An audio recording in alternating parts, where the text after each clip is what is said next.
The following program is recorded with a 5-second delay. In the event of something truly horrific happening, the host has 5 seconds to calmly interrupt the flow of the stream and prevent the content from reaching your sensitive eyes and ears. Alas, the host has absolutely no clue whatsoever which buttons need pressing to abruptly halt a stream, so he will likely spend those precious moments screaming, "Oh my God, no, how could this have happened?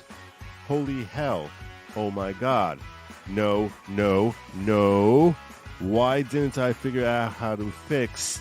I knew this would happen, oh my God, I suck, damn it, damn it, damn it."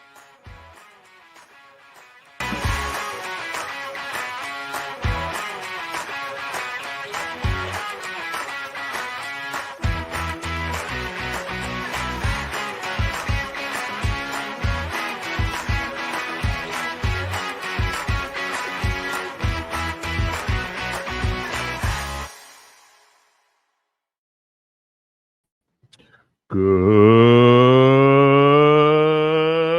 evening, everybody. Welcome to the Fine program. I'm your host, Joe Neerman, aka Good Lawgic. Sorry about the delay today. It's been like a kind of crazy time. It was getting near the end of the summer. I got all sorts of things that are just popping around here. I wasn't even sure I was going to be able to do a show tonight, but sure enough, there was so much I had to cover tonight, so much I want to cover with you guys. I want to go over the mainstream media and their desperate efforts to protect Kamala, and how, despite that, she looks utterly clueless. I want to talk about potential discussions about whether or not the debate is scheduled, I believe, for September 8th is actually going to go forward as planned. Both sides expressing their dissatisfaction, and you'll see why it is that Kamala is so terrified about this debate, despite the fact that one of her besties is going to be conducting the debate. And we'll talk a little bit about that. I also want to go through with you, not in exorbitant detail, but I do want to look through some of the key elements to Donald Trump's motion to have Fani Willis removed from this case altogether, which would pretty much be the likely, according to most legal experts, signify the end of the case. So with that, and that's obviously with respect to the Georgia RICO case, we'll give a little bit of background on that. I assume most of you recall the background events with respect to Fani Willis and her whole disaster that she had in an evidentiary hearing at the beginning of the year. So without further ado, I just want to start off with a couple of things. You remember how the Secret Service is like under scrutiny, that they don't really do such a great job of protecting Donald Trump? Well, apparently Secret Service, we know, engages in some outrageous behavior. We covered a story here on the show about how when they had a Kamala event that they took over a salon shop. I mean, took over and used it as their personal bathroom, which was just astonishing. And today we have more egregious behavior from the Secret Service, this time because, well, Joe and Jill Biden want to go shopping. If they want to go shopping, that's something that we need to cover. We need to basically allow them we need to clear out the entire world and make sure that no one's anywhere near them, no matter how rude we're going to be about it. That's not the issue. That's not the issue at all. No, the issue is they want to go shopping. They want to go shopping. So let's check this out here. Here we go. The First Lady and her family made a surprise visit to Los Olivos today. Isn't that nice? Out of the runway! Move now! That's the Secret Service. Yeah, Jill Biden's here. The Highlander Jill Biden is here. Jill Biden's here. Move! Oh, because there's so many people who are just out to get Jill Biden. They got to be very aggressive there. Jill Biden, she's a prime target there. No! Look at this guy. Look at this guy over here. Oh my God! How dare you walk where the Queen is coming? The Queen is coming. The Queen is coming. No! Some chaotic moments in the usually quiet community of Los Olivos Friday afternoon as the Bidens hit the town. Dr. Jill Biden visited Los Olivos for a little shopping. This is not even the president. This is Jill. Jill is here.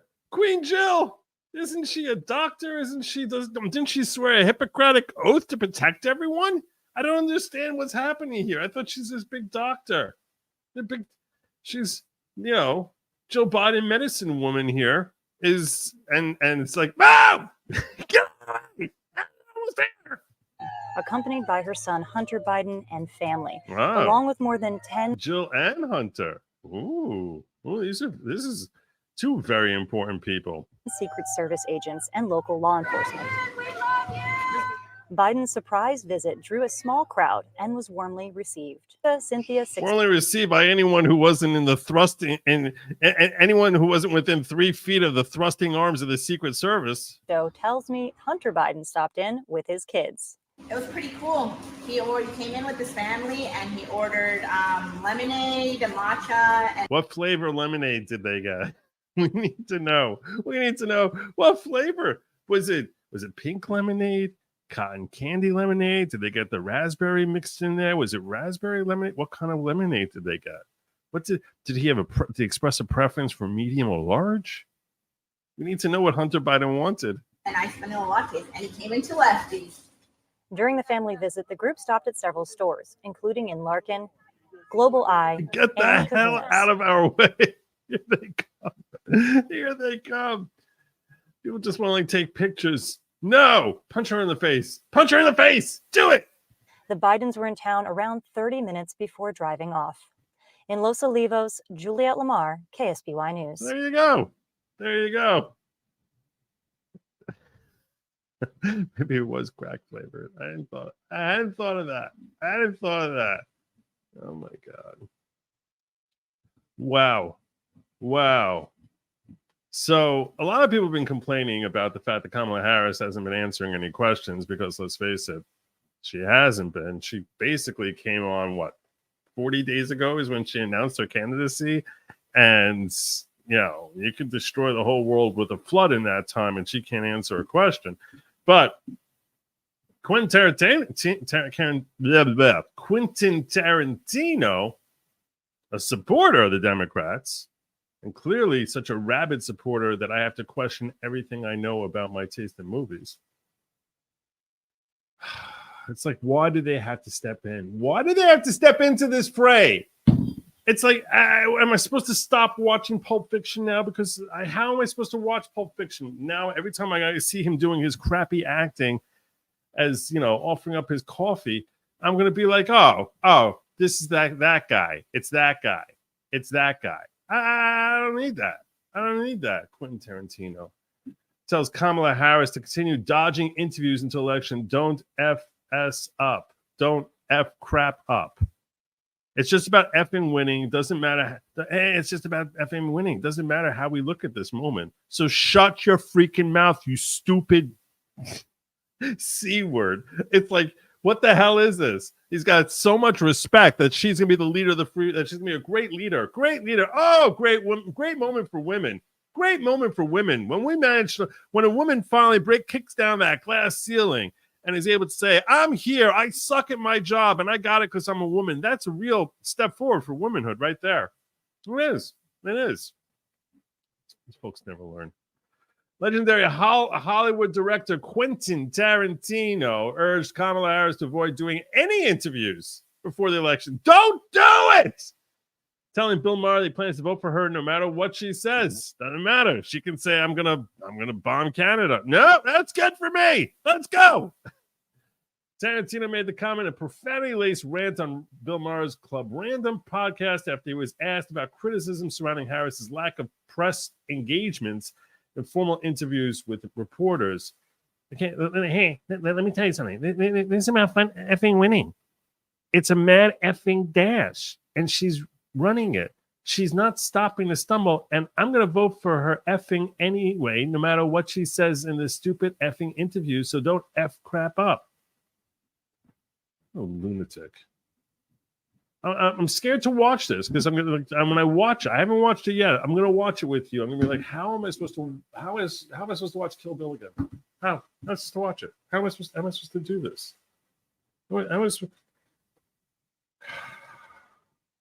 How am I supposed to watch The Hateful Eight? It's like he's trying. He's trying to like make me just not be able to stand him. It's very, very aggravating. I don't understand. I don't understand why do they do this to me? I never did anything to him other than just support his work. No, he's got to come in here. Maybe it's Bill Maher for exposing these people. There we go. Bigger issue is the left and their ability or their desire to engage with anyone who's not already in the bubble. And they get a big fat D- on that. I couldn't agree more. Right. I mean, you see Kamala. I mean, I'm glad she's doing well. I'm glad we have a real fight now for president. Why? Why are you so glad that they're so demented? Why is that so critical? It's like they're not saying that she's a good candidate unto herself. It's that we think she's electable, and they can't express anything that they actually disagree with in policy with Trump. But it's just, no, she's more electable, and we just don't like him as a person. But doesn't talk to the press, would never go near me. And when you won't go near the people who are going to vote for you. Yeah. I'm going to vote for you. Do I have to love everything? No, I don't. It just shows they're afraid. And you're right. I see it so much. Well, hold on. I don't. Okay, you know what? I don't see her. Well, there's no reason for her to go on your show before the election, but I can actually see her. Yeah. There's no reason for anyone to know anything about her before the election. Yes, there is, because I speak to the exact voter she needs, the person who is in the middle, the person who is not ideologically captured by either side. Now, there are some who are. Are there really people like that still? Are there still people like that? Because our culture has done so much work to try and make sure there are no people like that. They've done so much work by making everything political that, what people used to refer to derogatorily as the normies, who's there? Who have you met someone who doesn't have an opinion? Like ask yourself this. That isn't like, okay, I'm trying to figure out who these folks are.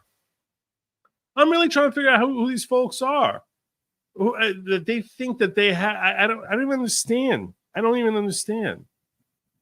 How the hell can anyone? Because how can anyone not have an opinion at this juncture? It used to be. The reality was, it used to be that back in in the 1990s, last century, certainly, and going back all the way to the existence of America, there were people who were like, yeah, I don't know, I have certain ideas that, as far as like, it wasn't tribal, where I'm part of this team, but it was much more about ideology. And are you supporting what I believe in or not? Now, when you have, who the hell is left that doesn't have some sort of opinion when they forced you to choose? When they're throwing trans people into the Olympics, which I don't even know if they are or not. I don't follow the Olympics, frankly, because it's too gross and disgusting. But when we're throwing trans people into women's sports, how could people not be aware of this? Who are the normies who are so abnormal that they don't know anything about what's happening? I don't believe that such a person exists, because you know that all of a sudden you're getting introduced to people as she, her, they, them, Zer. And if you don't know the language, they look at you like you're a racist. So how can you possibly be ignorant on these topics? Like who's the guy? Who's the guy that is unaware of like the fact that, like, hey, the whole multiple genders thing is like a pretty big political fight? Who's the person out there who hasn't said, okay, you know what, I'm cool with that, or this is kind of bizarre? Who's the guy? I don't understand what their thinking is here, as far as who's the one who hasn't seen how Disney has like basically just done movie after movie, where it's like, we're going to take the exact same movie and just change the characters by their gender or their race. Who's the person who's unaware of this? I guess, you know, maybe like really religious people who are completely removed from the culture. Some. Truth is, I actually know folks like that. I know folks like that, honestly. But even they're aware of how ridiculous the culture has become. That and everyone is welcome. I need a bigger audience all the Thank time. you. I'm I'll try to greedy take a that peek way. at it. But basically, that's exactly the audience she needs. The MSNBC crowd is already voting for her. People who watch me, who will decide this election will probably be decided in like 4 states by something like 80,000 votes in each. I don't think so. I don't think that's true. I don't think that's how it's going to end. I don't think that's how it's going to end up breaking down.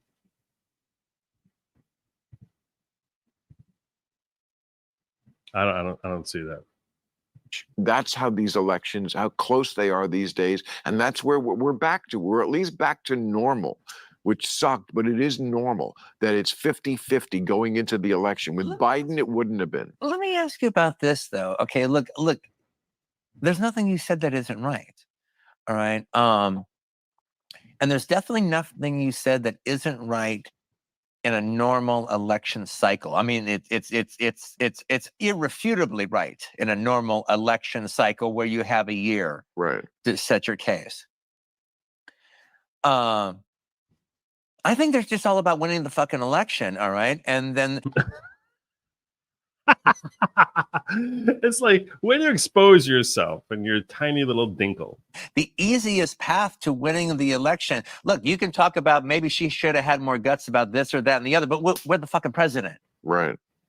And Trump's not the president, and we're the fucking president, and now it's going to be about this. But this is about fucking winning. What most people don't give the Democrats enough credit for, all right, but we give the Republicans credit for. It's like, no, sometimes it's just about fucking winning, and it doesn't matter how we look. Right.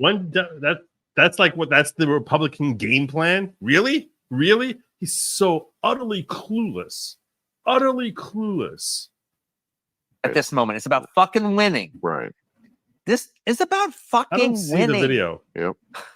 No, it is. I don't know if you sent it to the following pro, or you sent it to Good Logic. If you sent it to Good Logic, you didn't send it to me. You sent it to an account that someone else has. If you sent it to at the following pro, then I got it, but I didn't see it anywhere there. So I guess there are a few. I don't know. You gotta get them to watch with me. Come sit down and watch me with you. I guess. Yes. It's a mad fucking dash, and she is running, and she's not stopping to stumble. And you know what? And there's nothing wrong with stopping this. I'm going to vote for her fucking anyway, no matter what she says in a stupid fucking interview. Exactly. So don't fuck shit up. Sad. So sad. You're a loser. Such a loser.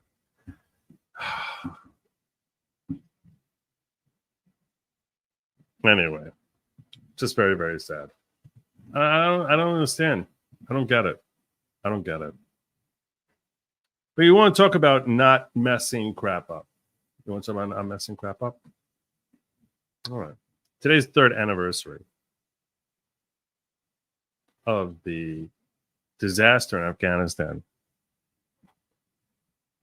And I'm actually going to have a moment of silence for those 13 servicemen and women who died on that day, as well as the dozens more who were injured, before I continue with this show. So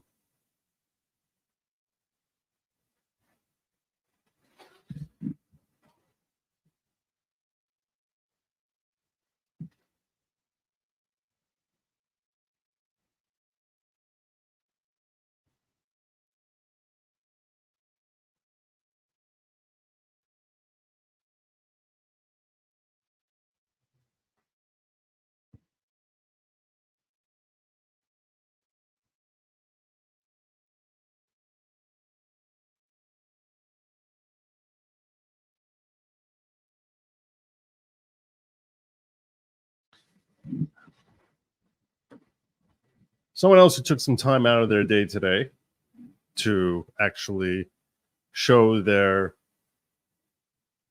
loss and recognize the service of those brave warriors who served their country was Donald Trump.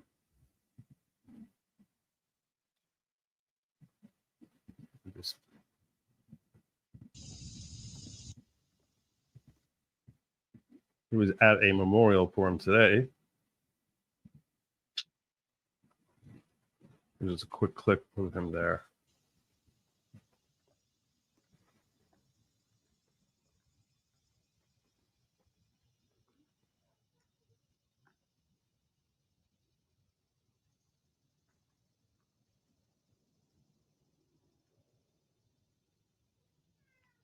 Present. All.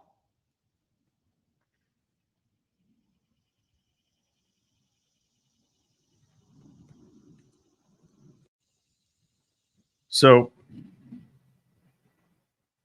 that was earlier today, in contrast from Biden, who, when he's at these events, well, this was him last time he attended.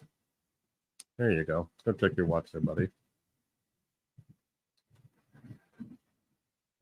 And apparently, Nick Sorter reports that the families of 13 soldiers killed in Kabul did not invite Biden or Harris to the ceremony at Arlington. They only invited President Trump. And that should tell you all you need to know. Biden and Harris have been ignoring and disrespecting these families for years now, with Biden getting impatient and checking his watch while waiting for the bodies to come back home. This was one of the last years. Was actually when it happened. Blood is on Biden and Harris's hands, and I'll agree with Nick on that. But people should not think that they did not make any statement at all. He did make a statement. I forget what I did with this. Where did I put this? Give me a moment to find this statement. I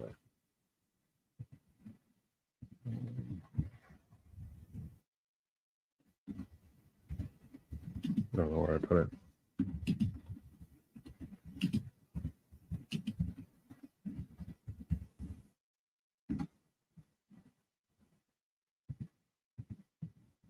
Oh, here it is. This is what they wrote.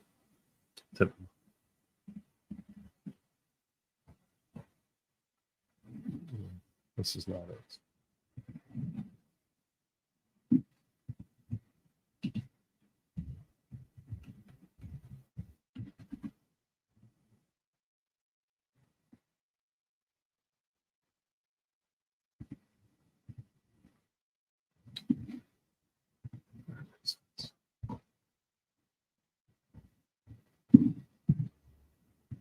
I apologize.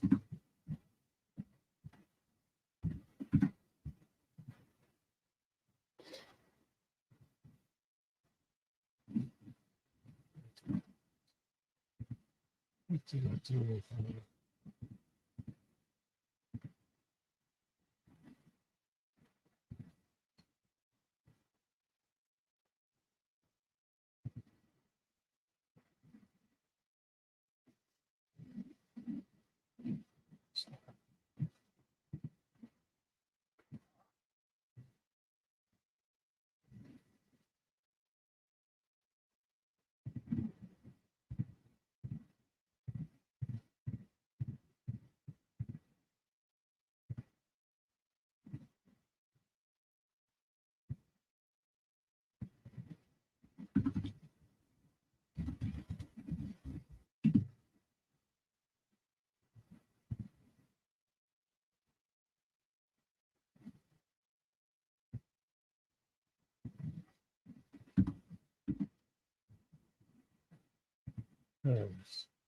Oh my God.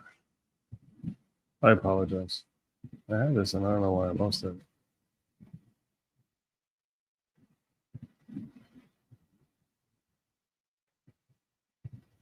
This is a statement from President Joe Biden, and apparently, as you'll see, Kamala Harris as well. On the anniversary of the terrorist attack outside Kabul airport 3 years ago, an ISIS suicide bomber launched an attack of deliberate evil at Abbey Gate outside of Kabul airport, killing 13 American service members and more than 100 innocent Afghans. Today and every day, we honor our fallen. Oh, sure. There's a list off Marine Corps Staff Sergeant Darren T. Hoover, Marine Corps Sergeant Johnny Rosario Pichardo, Marine Corps Sergeant Nicole Lee L.G., Marine Corps Corporal Hunter Lopez, Marine Corps Corporal Dagan W. Page, Marine Corps Corporal Humberto A. Sanchez, Marine Corps Lance Corporal David L. Espinoza, Marine Corps Lance Corporal Jared M. Schmitz, Marine Corps Lance Corporal Riley J. McCollum, Marine Corps Lance Corporal Dylan R. McMarola, Marine Corps Lance Corporal Kareem M. Nikui, Navy Petty Officer 3rd Class Maxton W. Soviak, and Army Staff Sergeant Ryan C. Naus. These 13 Americans, and the many more that were wounded, were patriots in the highest sense. Some were born the year the war in Afghanistan started. Some were on their second or third tour, but all raised their hand to serve a cause greater than themselves, risking their own safety for the safety of their fellow Americans, allies, and Afghan partners. They embodied the very best of who we are as a nation: brave, committed, selfless, and we owe them and their families a sacred debt we will never be able to fully repay, but will never cease working to fulfill. Really, what steps have you taken to try fulfilling that? What steps? You never cease working to fulfill it. You must have gotten something accomplished, right? Who was held accountable for their deaths? Anyone? A soul? Was there a single soul who was held accountable? Anyone? We also owe their brothers and sisters in arms who served and sacrificed for our freedom and future during America's longest war. 20,744 American service members were wounded. 2,461 made the ultimate sacrifice. They were sons and daughters, mothers and fathers, spouses and friends. No matter how much time passes, the pain of their loss will remain real and raw. And so will the pride we feel in their service. From the deserts of Helmand to the mountains of Kunduz and everywhere in between, these women and men worked alongside our Afghan partners to protect our nation. And deployment after deployment, tour after tour, they dared all, risked all, and gave all to keep us safe. Today, our longest war is over, but our commitment to preventing attacks on our homeland, on our people, never will be.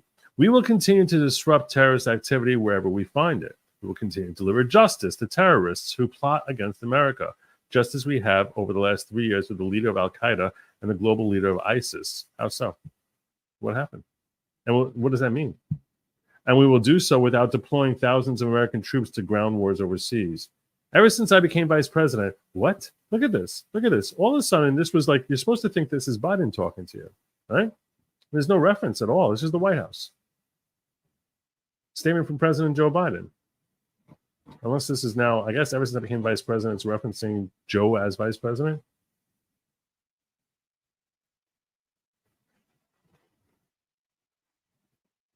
I don't know who's talking here.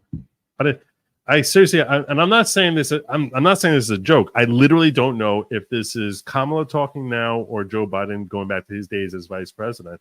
But it follows with, I carried a card with me every day that listed the exact number of American service members who were killed in Iraq and Afghanistan, including Taylor, Johnny, Nicole, Hunter, Dagan, Humberto, David, Jared, Riley, Dylan, Kareem, Maxton, and Ryan.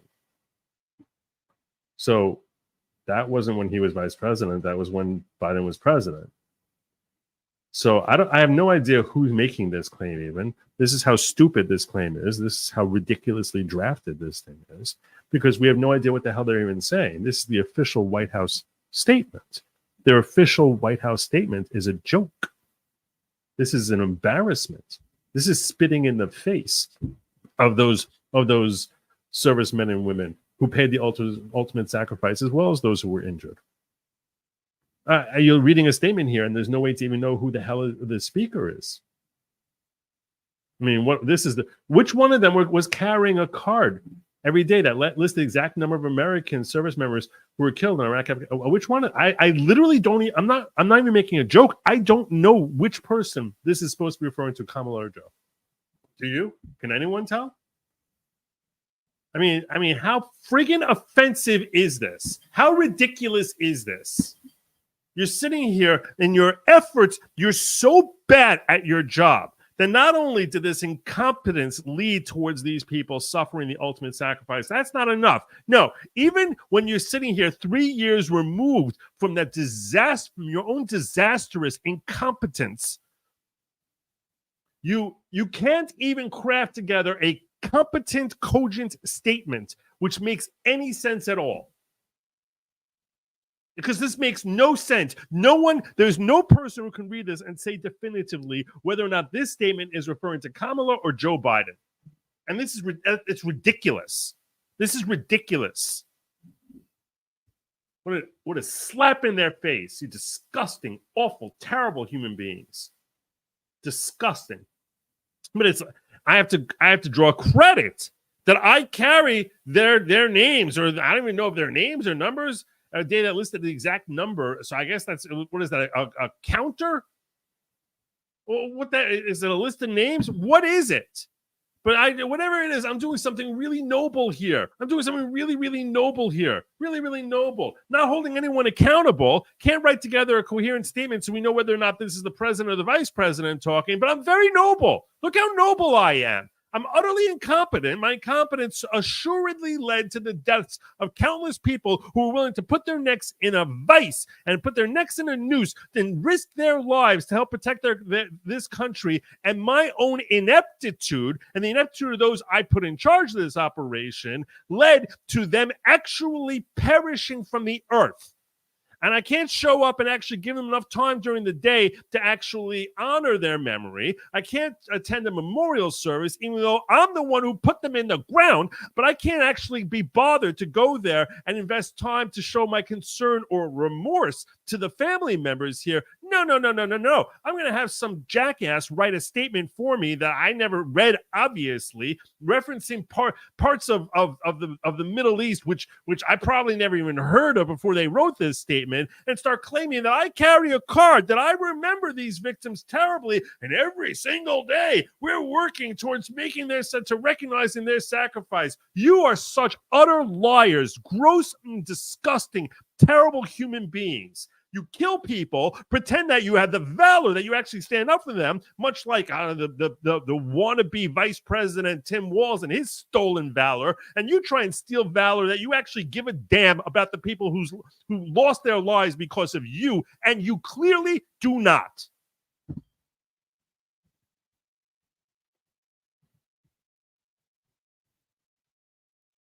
We must never forget the immense price that was paid for our freedom. Yeah, you don't know the first damn thing about it.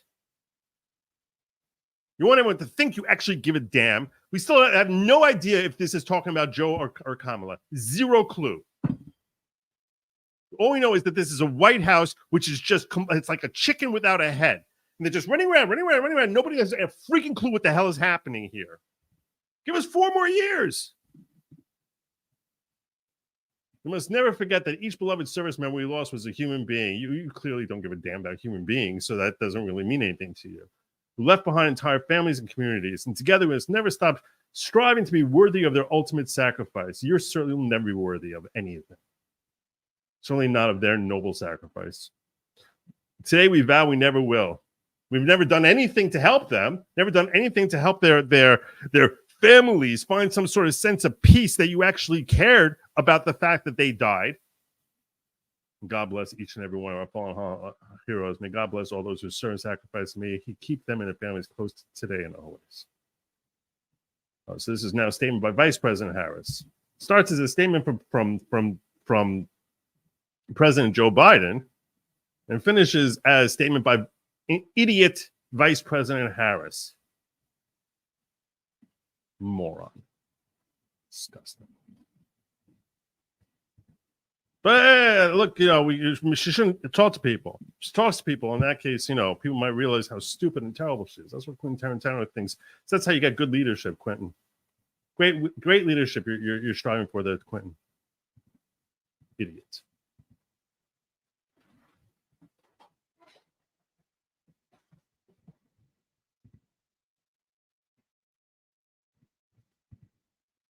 We'll drop on the comments of this show on X. That's the way to do it. Nope. No Kool-Aid for you. No Kool-Aid for you. They drop in the comments of this show. Let me see.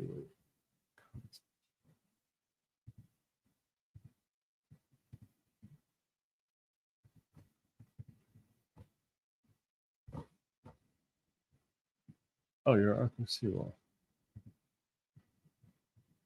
I didn't realize that was your name. Okay, I did see it. I just didn't know that your name was the girl 007. So I should recognize that. I probably wouldn't know that. I'll try to get to it, Arthur. Okay, I'll try to get to it.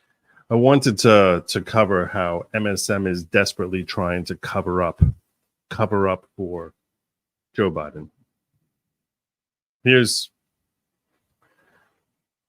Jonathan Karl. This is the guy from ABC who's supposed to be the one conducting the very fair interview. He's the one who's going to be conducting the very fair interview with him questioning Tom Cotton. This was yesterday, I believe.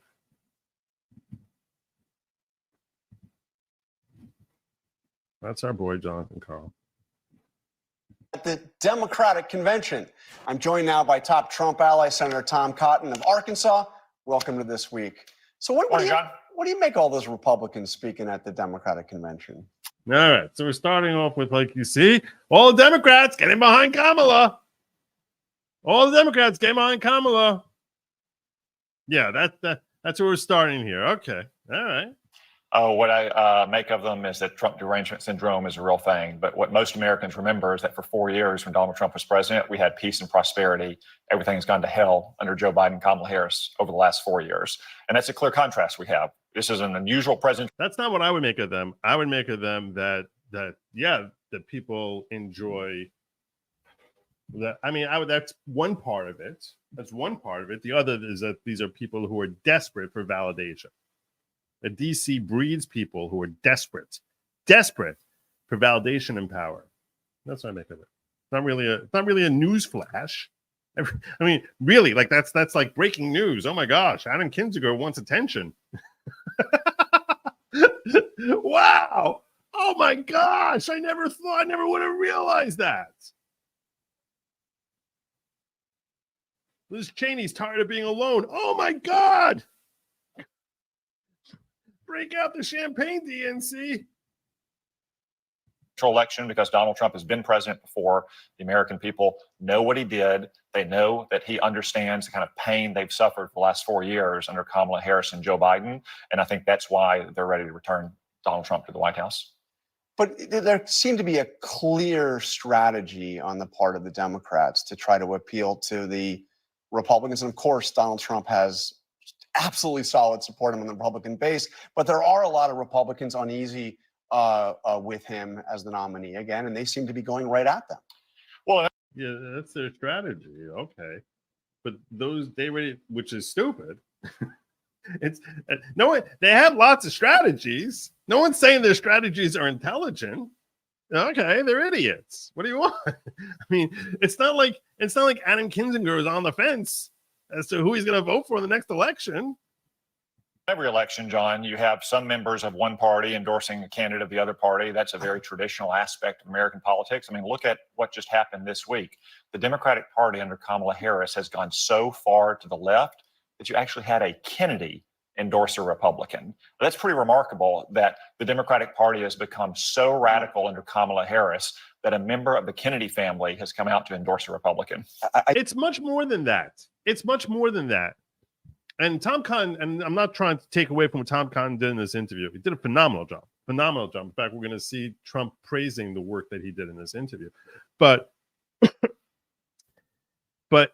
he's a candidate who dropped out of the race. He's a candidate who was running for president and dropped out of the race to support the Republican. When have we ever seen that? We see people drop out of primaries. This happens all the time. Every time a primary, a man or woman realizes that they're not going to win a primary, they drop out and they tend to fall behind whoever beat them. That's the way it tends to work. When do you see someone who's not a primary, they're the candidate for their party, and they drop out? to support a different party. I mean, seriously, think about when that happened last, because I can't remember such. I'm not saying it hasn't happened. I'm sure it probably has happened.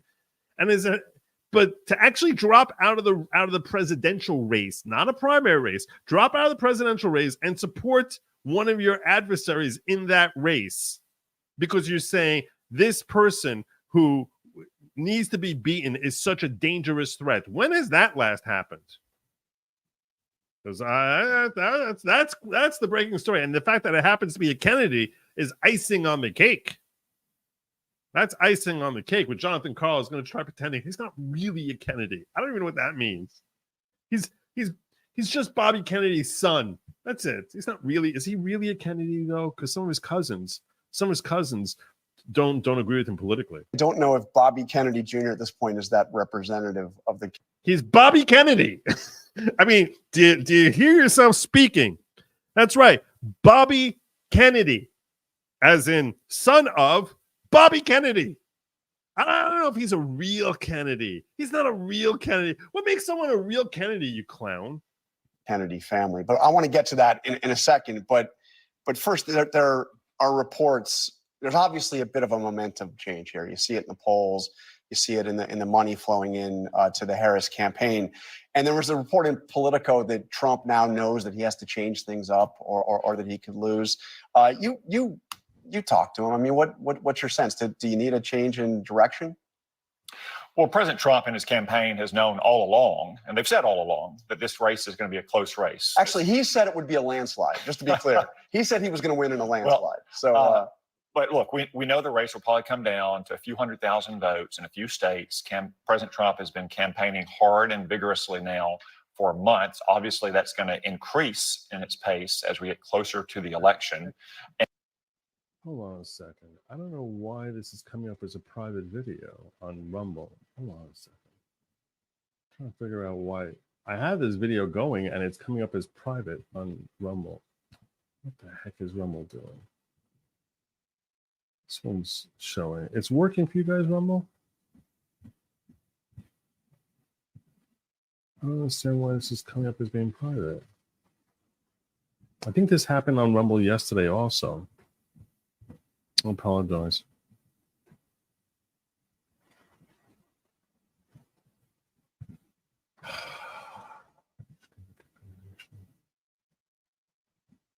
This is recording in progress. I'll change my settings. It's listed as public. Why it's saying it's going private? I haven't checked off make recording private after stream ends. I don't understand that. All right, Dog Digger says fine here. And President Trump is going to draw a sharp contrast with Kamala Harris, who has supported things like decriminalizing illegal immigration or giving taxpayer-funded health insurance to illegal aliens or taking away health insurance on the job for 170 million Americans, banning gas cars, confiscating firearms. These are all what do you mean taking away health insurance? What are you talking about? She said when she ran for president that she wants to eliminate private health insurance on the job for 170 million Americans, John. Yeah, I mean that is not her position now. She knows. How do you know this? You see, this is him taking up for Kamala Harris, but that's not what she thinks now. It's not what she thinks now. And Tom Conn's like, really? How do you know that? How do you know that even? How do you know that's not her position? I mean, she says she no longer supports Medicare for all. She has not said that. Maybe anonymous aides on a Friday night have said that, but the last thing that she said on this was not a radical convention. I mean, she who cares? As you heard she me didn't go give through any with policies Bernie in her Sanders, convention. She is not taking the positions of the far left of her party. She's clearly making an effort to move to the middle. This is the guy who's supposed to be doing the interview, the handling the debate. This is the neutral guy. I did hear what you said to Senator Sanders, and I thought it was clear that he's very disappointed that she's taking these efforts not to change her positions, but to hide her positions, John. The American people are totally justified to conclude that Kamala Harris is a dangerous San Francisco liberal based on what she campaigned on the last time she ran for president and what this administration has done for the last 4 years. Again, 100%. you would have thought watching the Democratic convention last week that the Democrats are not in office, that they're not in power, that they're campaigning against an incumbent Republican. She's making statements on behalf of the White House, for crying out loud. She's the one making statements. When in reality, she's been part of the failures of the Biden-Harris administration for 4 years. And when she campaigned for president in her own right, she did in fact promise things like decriminalizing illegal immigration and taking away health insurance. But that's his position she's clearly changed on, and she said she has changed. What are you Yes, saying? yes, she No. has. When did she say that? To whom? And show us the video. Go to the video, Jonathan. Show us where she changed. That all of a sudden she believes in private insurance. No, No, she has not. John, she has not said that. She's not. You pointed out, Senator Sanders, repeatedly things that her campaign has said. Anonymous aides speaking on background to reporters has said, well, she no longer believes these things. Okay, maybe she has changed her position on things like taking away your health insurance and confiscating your gun. If she has changed her position, she owes it to the American people to come out and say in her own words when she changed and why she changed. That's one reason why she needs to address the American people and speak to these questions, because the only basis they have to conclude what she will be like as president is what she's done for 4 years in this administration and what she said in her own voice in the last campaign. Remember, these are not like college. Look at how calmly he's dismantling Jonathan Karl. Just calmly dismantling him. Essays, John.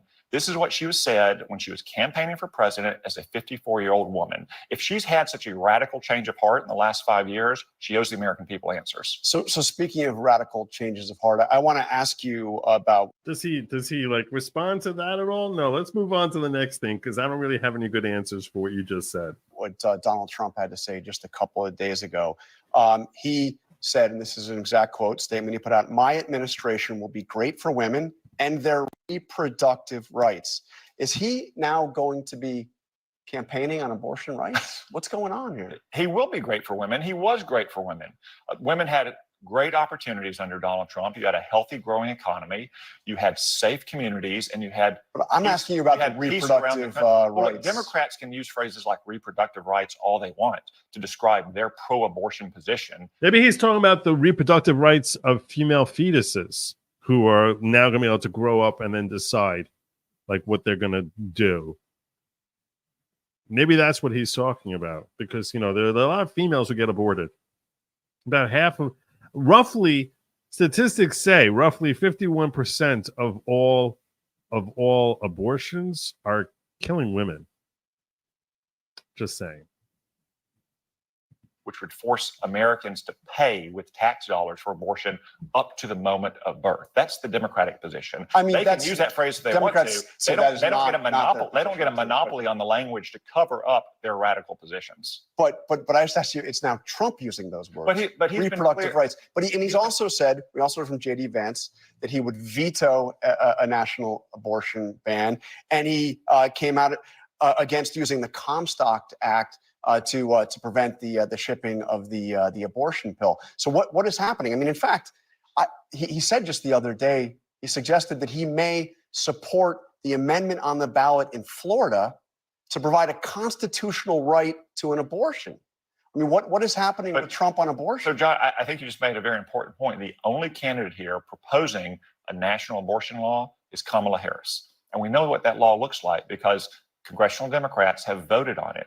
It would require taxpayer funding for abortion up to the moment of birth. That's not their law. They want to codify Roe v. Wade. No, that's not at all. That's what they say about their law, John. I'm asking you about Donald Trump, though. So first off, you have a solid pro-life record for as long as you've been in public office. What do you make of what he is saying now, saying he is going to be protecting reproductive freedom, and then he could even support a constitutional amendment in Florida? First off, it's that his personal opinion is, and he's made this very clear, his personal opinion is that there are circumstances where women should be able to get an abortion. He has never been strongly anti-abortion. He hasn't been the guy.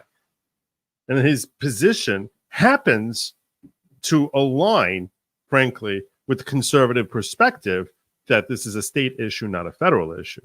So it happens to align in that sense, whereas like this is not his call. You asked me whether or not I think that you know he wants to say that Florida individually should have a constitutional right. He is a Floridian. so that he would support that. He supports that. Yeah. Okay. Okay. That's his personal position. So, like, the point is, all these leftists who are trying to portray him as being radically anti-abortion, like, he doesn't really buy it. Okay. Abortion. I voted on the. Hold on a second. I'm so like laid back about what people do in my chat. Like, really, really laid back about it. Once in a while, there's just some doofus out there. You guys took care of him? Oh, I don't see it when I'm looking at this. I'm looking at it.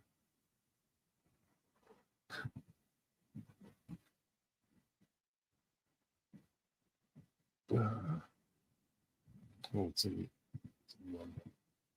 the wrong place. All right, good job, mods.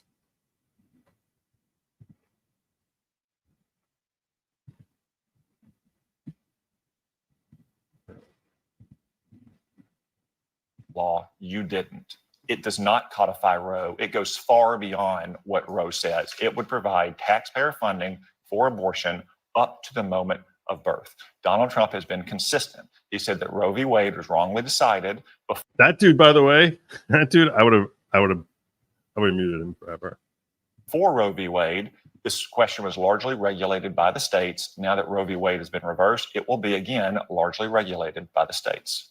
Kamala Harris is the one that proposes the radical national abortion law. It was a YouTube, I also it was want to the ask you YouTube something issue, else Rumble that, issue. that Trump had to Hammer. say recently is saying that the Presidential Medal of Freedom, which is something presidents give out. I mean, Trump gave one to to Devin Nunes, the former congressman, is the equivalent and much better than the Medal of Honor, which of course is the practically, as you know, as a combat veteran, sacred. I mean, it is the nation's highest military honor. I mean, what do you make of that? God, it's totally taken out of context. He's so desperate to try and get a gotcha on Trump. They're so desperate to try and find, gotcha. You see, what are you? He said, who is he on abortion? Congratulations, mental freedom.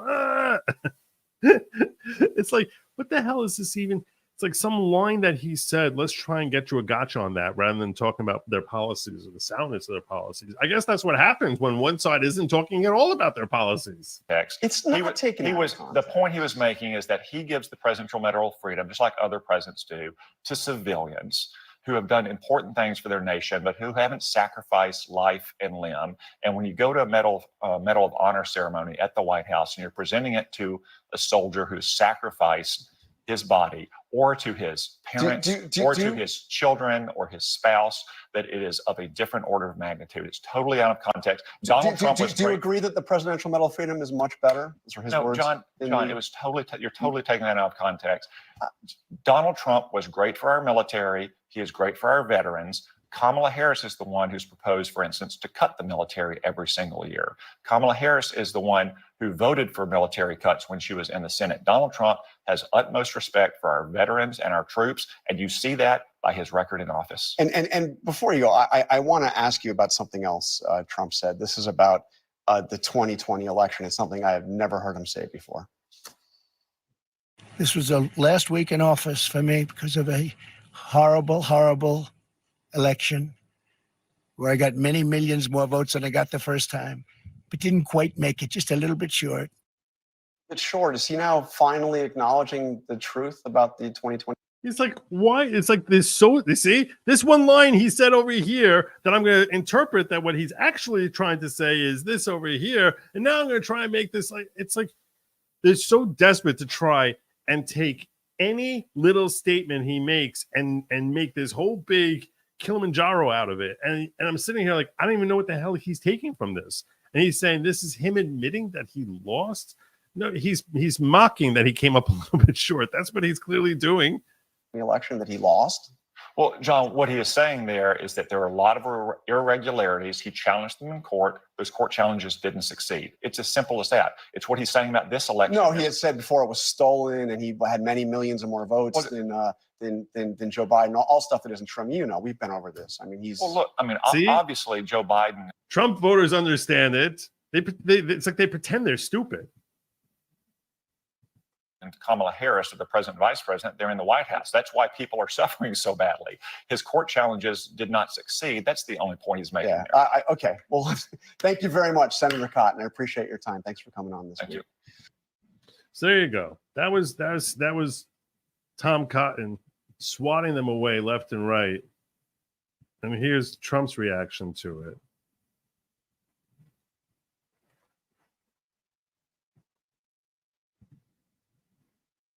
President Trump, you sort of ABC debate.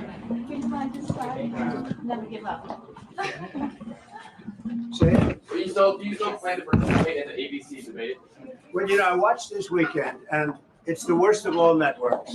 George Slobodanopoulos and all of the different people, and the worst. And they had this Jonathan Karl, who's a lightweight, and he was asking questions of Tom Cotton, who was fantastic, by the way. Only a total pro could have gotten through that interview. And I watched that group talk to Biden about vanilla ice cream. And then I watched the way they went after Tom Cotton. And Tom Cotton handled it like easy. But when you see the level of hatred in that room, and when you see Jonathan Karl, who's terrible, I mean, he's just terrible. He's referring to a follow-up panel that was discussing the interview afterwards. That I'm not going to go through with you. But they tell him what to do. And then when you look at the roundtable they had, which was Donna Brazile, wasn't she the one that gave Hillary Clinton the questions when she was at CNN? Maybe, is that right? Donna Brazile gave the questions. You know that, right? That was her. I'm looking. I said I haven't seen her in a long time, but she's the one that gave the questions to a debate to Hillary Clinton, Crooked Hillary. And when I look at that, and I looked at there was some other. A blonde woman, I have no idea who she was. The level of hostility was incredible. And Reince was in there, but he was a little bit softer than he should be, to be honest with you. But when I looked at the hostility of that, I said, why am I doing it? Let's do it with another network. I want to do it. I won because of debates. Ask Biden. But I won because of debates. I want to do debates. But she, the head of ABC, is her comrade's best friend. You know that, right? They like husbands and the whole thing. What kind of a deal is that? I want to have a fair debate. And they can ask me tough questions. I don't mind. I think I've heard them all from you. I hear them every day.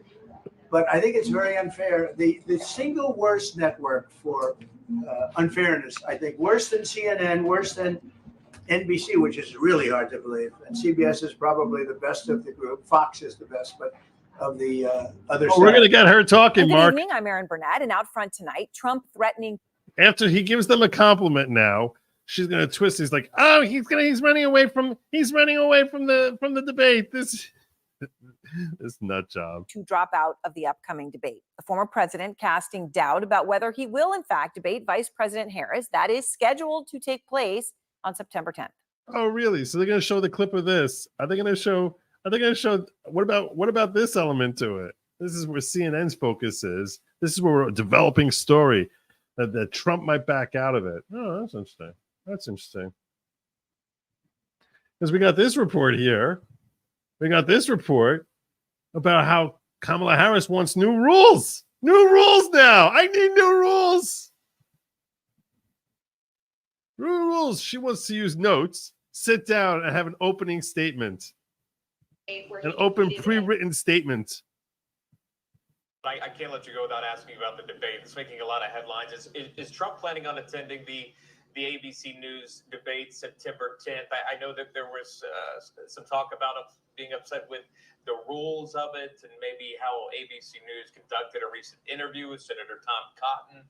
Can you give us any insight? Will we see Trump debate Kamala Harris on ABC News?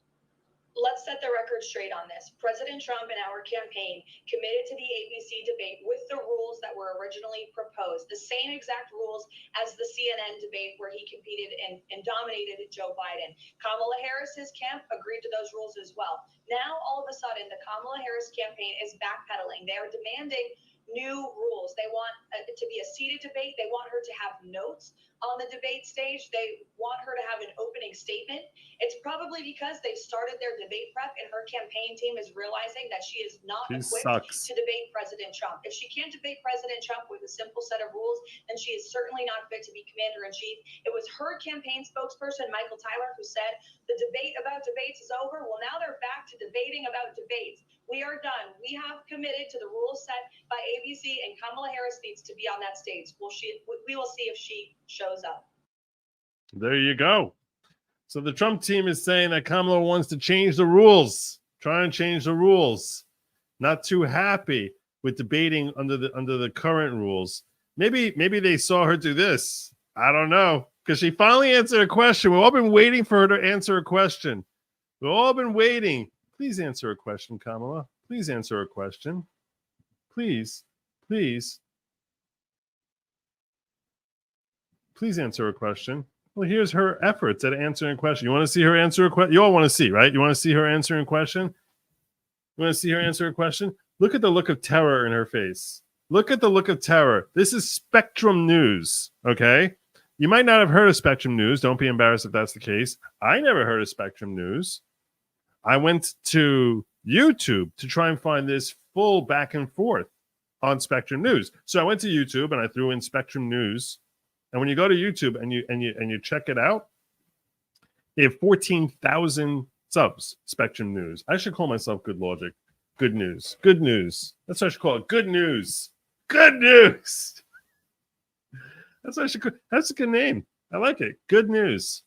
That's what I should just call myself. I got the media card and everything. I should call myself Good. I'm liking the Good News, and just go up and up. That way I'll be able to ask questions and see the look of terror and comment. Look at her eyes here.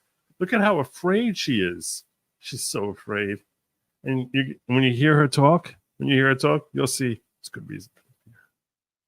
Good reason for the fear. There's really good reason. She's so bad at this. She's so bad at this. Oh my God, she's so terrible. On a different front, Axios this week reported that President Trump, if he gets a second term, will sort of dial back, for lack of a better term, DEI programs that the Biden administration has put in forth. Obviously, I know you disagree with that. I obviously believe that you don't want him to get a second term. That said, if that does happen, what do you think that would do to race relations in this country? Yeah, could there possibly be more of a softball question? Ask yourself this. What did he just say? What did he just say? You, obviously, you stand up for DEI, initiatives, DEI policies. Trump says he's going to roll them back. What do you think? What impact do you think, if he does roll them back, that would have on America? This is just a little gimmick. This is like here. It's like I'm standing like 12 feet away from you. Just move the bat into the ball. Just move the bat into the ball. This is like one of your core things here. This is like right in your sweet spots. It's a little just underhand. There, the big fat ball there. Just crush it. Crush it. I mean, come on. You're all about the DEI policies. He's saying he's going to roll them back. Why are you for them? Obviously, you think it's an important thing for race relation. So what do you think will happen to race relation if we don't elect him, if we do elect him, don't elect you, and he manages to roll them back? Tell us about this. Is your opportunity to shine and tell us about how America is going to be a far worse place if you lose. Here you go. Here's her taking her mighty swing at this. Look at the swallowing and everything. You just watch. Well, let me say we're going to win, so it's not going to happen. But I think that, listen, today is actually, I believe, an anniversary in terms of Dr. King, right? And I was just in Selma, and we celebrated, acknowledged the 59th anniversary of Bloody Sunday. I think it's really important that we as Americans always embrace our history, the parts that we're proud of and the parts that we're not proud of, but that we can't forget. And really, what about tearing down statues? What about that? Tearing down Jefferson. Where's the acknowledgement of history there? The parts that you're proud of and parts that you're not proud of. Look at her brain. Her brain is breaking. You broke her brain. Spectrum News, you broke a brain. We should all agree that we should teach history. We should learn history if we're to ever have an accurate idea of where we want to go and where we don't want to go in the future. And that means also acknowledging the importance of diversity. It means acknowledging the importance of the fact that everyone should have equal opportunity to compete and equity. And then, of course, inclusion, that, you know, hey, let's look around the room and see who's not here. And did we leave the door open?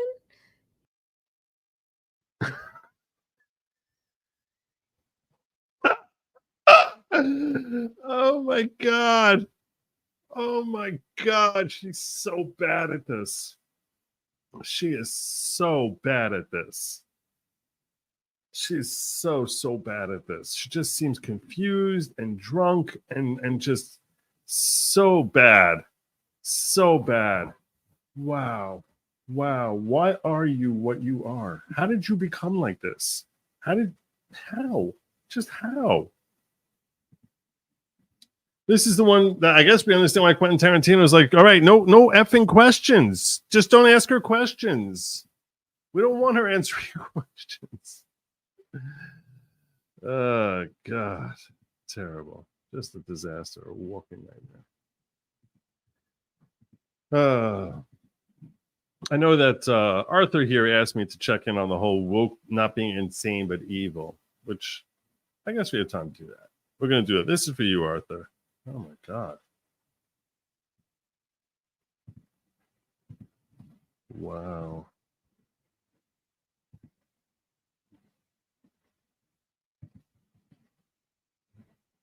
That's a whole bunch of accounts being blocked out. All right, let's check this out. I haven't seen this yet. I haven't vetted it. But we're going to check it out. This was a video produced by New Discourses. And let's see what they got.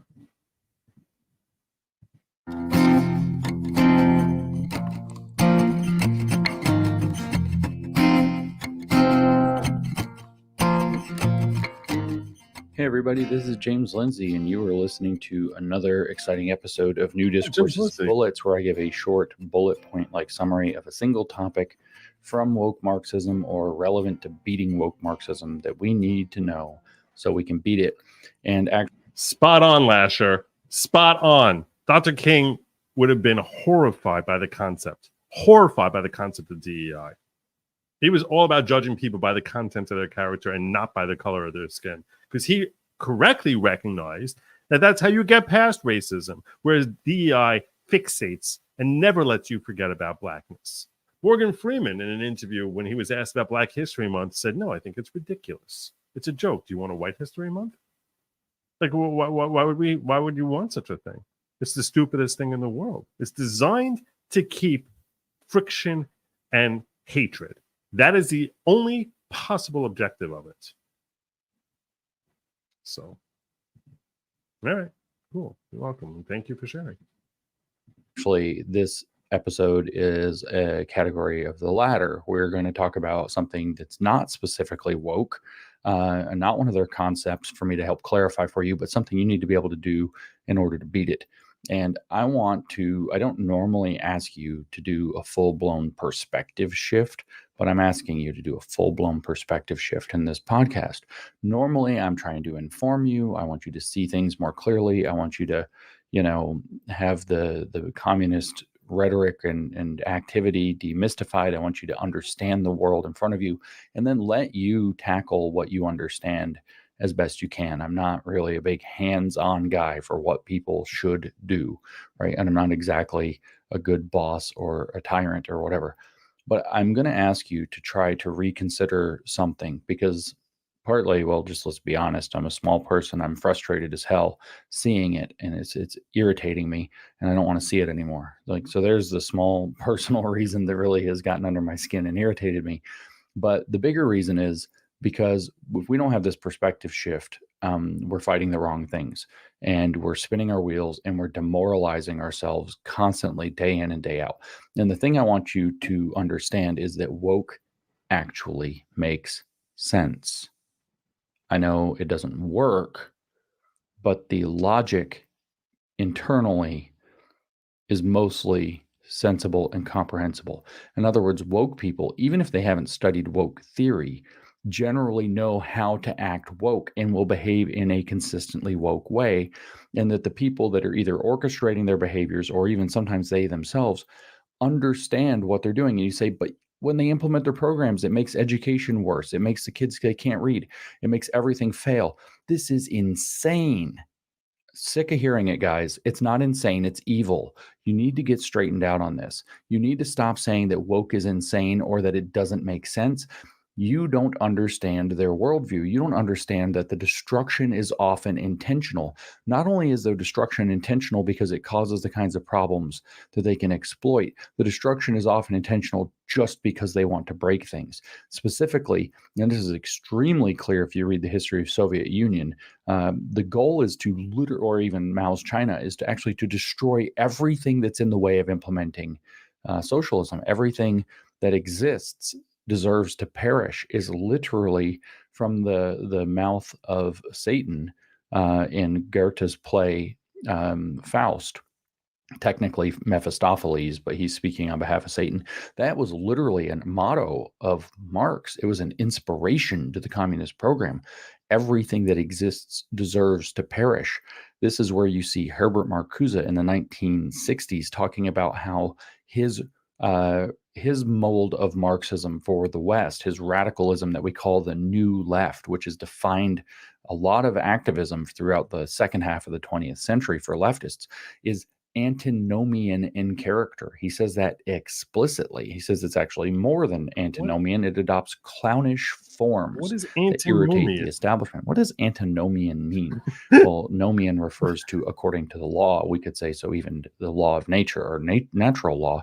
Antinomian means deliberately bucking the order of the system. And so they are intentionally that. They are breaking things on purpose. It's not insane.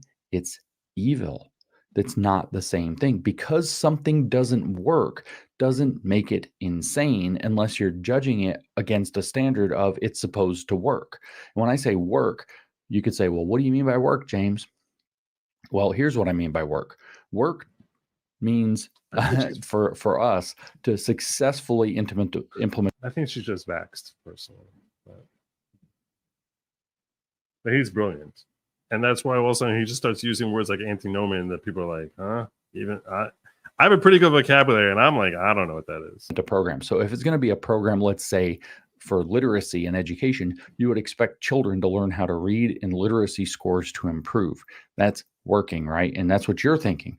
For them, working means advancing socialism or creating conditions in which they can advance their grab for power to advance socialism later. So making kids unable to read, but politically radicalized and angry, using their reading lesson as an excuse to talk about politics instead, which is what critical pedagogy does, works. Do you see what I'm saying about a perspective shift? For them, it works. What they're doing works. It's completely screwing up our society. It's completely screwing up our kids. And that's it's completely breaking our economy.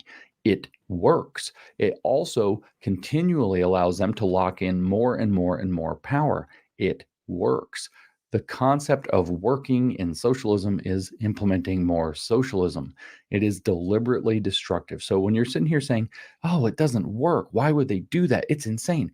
Maybe you need a shift in your perspective and understand that that's the point. Herbert Marcuse, who I mentioned before in that same essay, which is the essay on liberation that he wrote in 1969, says that the purpose of his revolt is a revolt not just against the totality of a well-functioning, prosperous society. It is that, but not just that.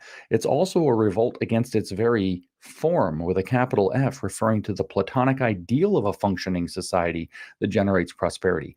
That is what they are rebelling against. When you say, that's insane, only if you accept the goal being that healthy society. We're going to have a well-functioning, prosperous society. Yeah. If you abandon that, as have they, or Marcuse's word for it was refuse, we're going to have a great refusal of the very form or resist of the existing society.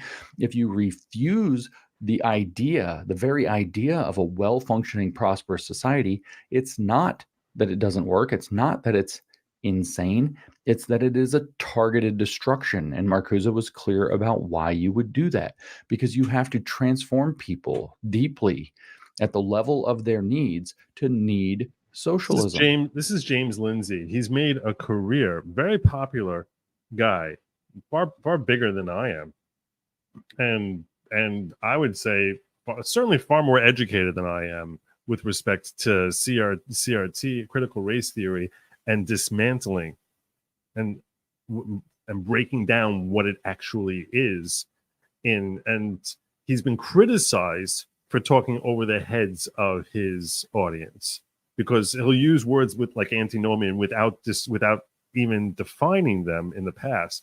And from what I've heard, he's actually worked very hard at speaking at a level that, you know, a reasonably educated and intelligent person can understand him, rather than talking over the heads of 96% of the audience.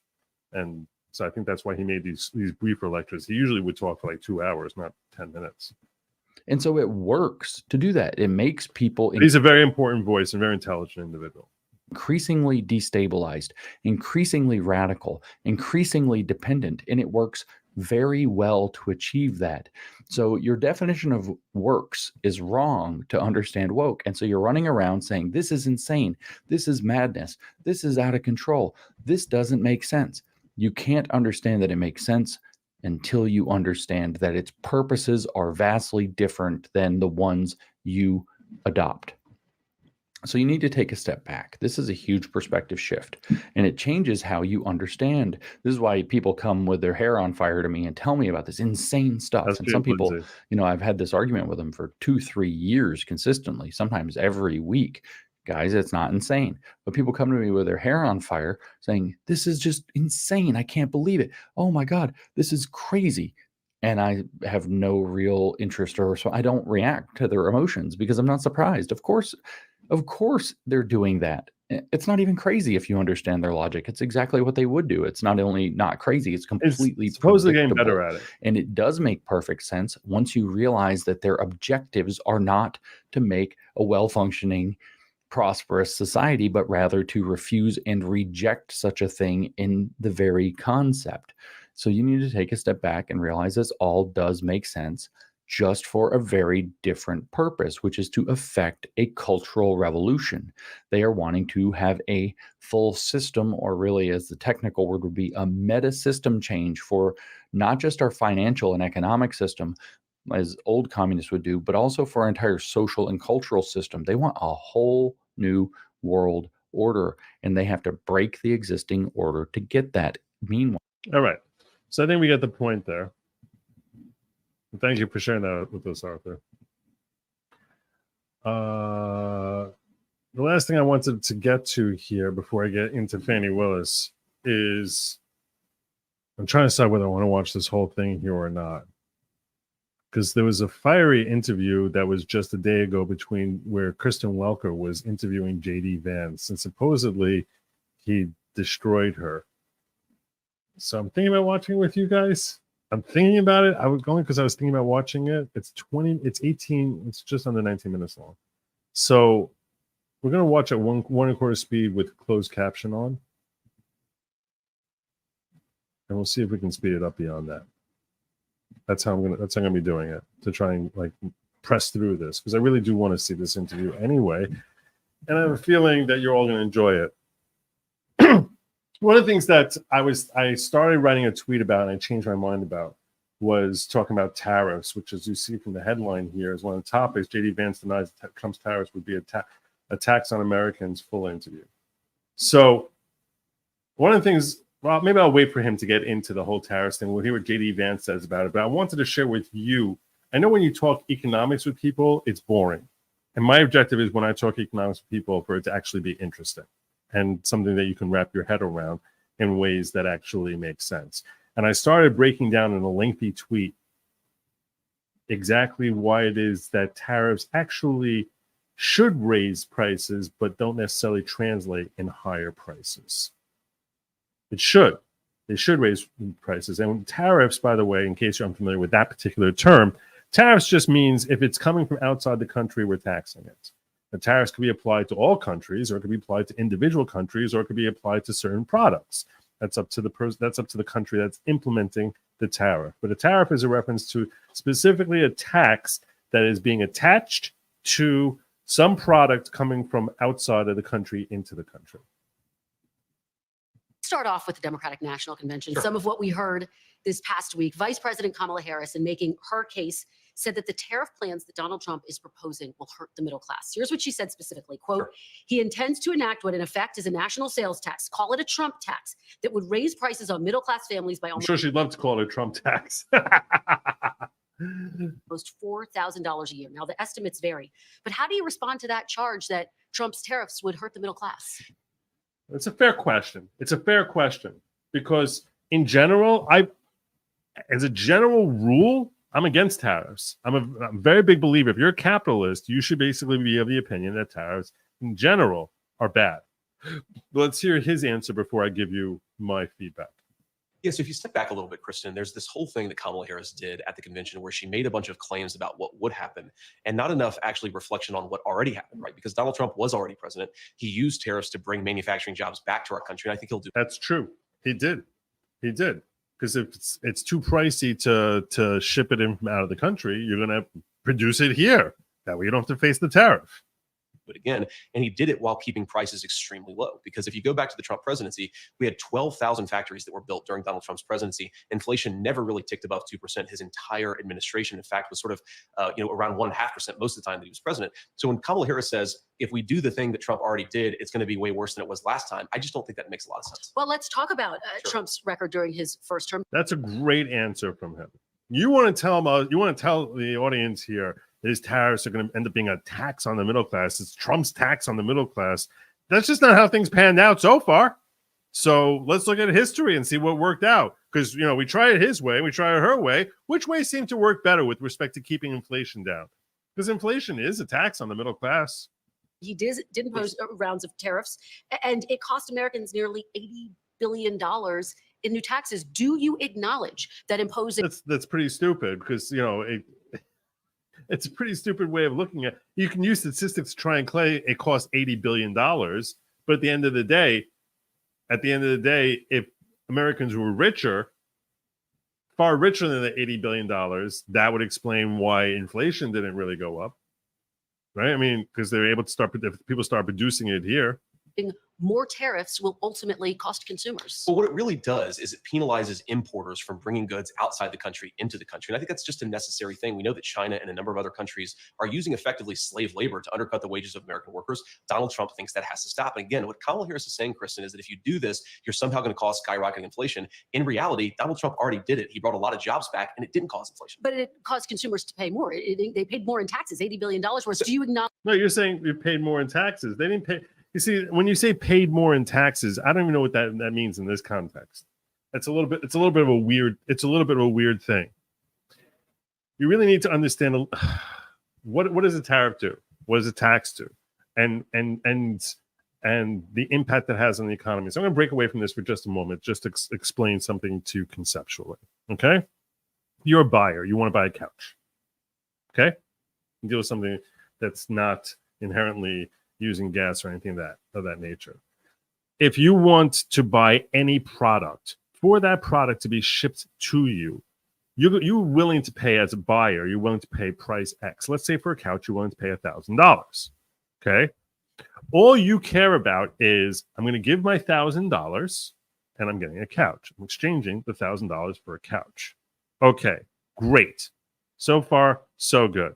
What is that $1,000 being used for by the seller? So to the seller, what's built in to that $1,000 that he's getting is everything. To the purchaser, it's nothing. It's meaningless to the purchaser. You as the buyer, you don't care whether that $1,000 is ultimately a pure markup to that person, meaning they let's say a genie snapped his fingers and got that couch into your house, and the seller's the one who commanded the genie to do that, and it didn't cost the seller any money. You're still willing to pay the same $1,000. To you, it's the same $1,000, whether there's a markup of by the seller of 10%, 3%, 90%, whatever it is, you're willing to pay the $1,000 for the couch. And whether it costs in raw materials and labor and overhead, whatever that costs or taxes, whatever that costs the seller, you don't really care about that. You just care, I want to give $1,000 for this thing. To the seller, it makes all the difference in the world, because the amount of markup that the seller has is basically how much he's walking out of this from this whole deal. So to the seller, it matters a great deal. To you, the purchaser, which is what we're talking about here when we're talking about Americans, consumers and buying goods, they're the ones who it really matters to. We're looking at, is their overall price the same? Is it higher? Is it lower as a result of these tariffs? So if you keep everything the same, if you keep everything the same on that $1,000 couch, and all of a sudden Trump were to come in here and say, I'm throwing on a tariff now of 10%, the price of that couch will go up to $1,100. That's what's going to happen if everything remains exactly the same as it is now. Everything was the same. Now there's an extra tax of $100, and that extra tax of $100 is now going to be applied, and it's going to be passed on by the seller, presumably, almost always, it's going to be passed on by the seller to the purchaser. So everyone selling their $1,000 couches will now sell them for $1,100 if they're bringing them from outside the country. Or what they will do is they'll produce them in the country, and that way they'll be able to compete with people who are producing outside the country. So now, if you have two manufacturers, one of them is working domestically and the other one is working in Indonesia or in China or in Russia or wherever or in France, doesn't matter, but then we say there's a tariff on that couch coming in, especially if you target China and say in China we're worried that there's slave labor, so they're able to cut their labor costs by ridiculous amounts because they have little 10-year-olds working their fingers off to produce whatever widgets or couches we want them to make. So in that case, say, okay, look, you think you're going to benefit by using that slave labor. We're not letting you have that benefit, because ultimately you're going to have to pay us, the government, that extra tax, that extra tariff, because you now have that cheaper labor that you're getting from China. So when you fixate on a particular country and you say, the reason we know why you're going to China, you're going to China to cut your labor costs. Well, we're going to now take that economic advantage away from you. What you're doing is you're discouraging slave labor in China. And if you say any country that engages in that child labor issue, in that child labor exploitation, we're going to attach a tariff to. What you're basically saying is, you had this big, massive markup compared to your competitors who are working in America or other countries that don't have that access to child exploitation. And accordingly, we're going to now take that away from you so you don't have that benefit anymore. So that's what it's doing. Now, what is this happening? What's happening to the purchaser? Because remember, we said the purchaser doesn't care about all this. Well, now all of a sudden, these couches that person was able to get for $1,000, he's now had to pay $1,100. He now has $100 less in his bank account. So what's happening is, to him, there's a markup. What is that markup reflecting? It's reflecting America saying we don't want there to be child labor going on in China. Now, you can look at that as being right or wrong or whatever. The bottom line is that guy is having $100 less if everything remains equal, right? Because that's what we're talking about. All the other costs that are currently in existence now under the Biden-Harris administration, that if all those costs were to remain the same, in that case, you're now going to have $100 less if we oppose Trump's tariffs. However, that changes if things do not remain the same. For example, remember we said that to the purchaser, he doesn't really care. He or she doesn't really care what's built into the cost. They're just looking at a sticker price. So to that person who's looking at the sticker price, now what they may not realize is, well, under Trump, what Trump is going to do is he's going to now open up energy and make energy much more accessible, increase supply of energy. Thereby, when you increase supply, that will now bring down the cost of energy. Well, if you have lower energy costs, in that case, all of a sudden now your transportation to deliver the couch, your costs of bringing in the raw materials to the plant, all these different costs that come down the pike that roll over from one entity to another into the production of that couch now trickles back downward. And if you do other things to make it more cheap for the seller to produce that couch, the same couch presumably, well, in that case, what ends up happening is the cost to the seller to produce the couch now comes down. So what could theoretically happen is if the government were to implement policies that help drive down costs and then say we're going to attach a tariff onto whatever's coming in from outside the country, instead of that $1,000 couch going, what's really happening there is the $1,000 couch really would become much cheaper. Now it would only cost, let's say in theory, $850 to produce that couch. Now we tack on a tariff of 10% of $85, and the bottom line price of that couch ends up being $935.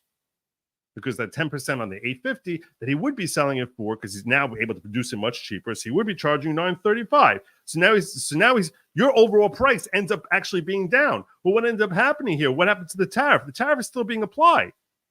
Tariff is still being applied, but the price overall comes down because the government helped make something cheaper. Now, I just gave you large numbers there. I gave you, very broad numbers where I went from $1,000 to $1,100 or $1,000, the cost of production down to $850. And if you didn't have the tariff instead of the price only coming down to $935, the price would have gone all the way down to $850. But it still ends up being cheaper than the $1,000 you're paying today. Well, what ended up happening here in this example that I created is we ended up trading where our policies, which we traded policies, which ended up affecting the price of the couch to either to drive it up to $1,100 or back down to $935.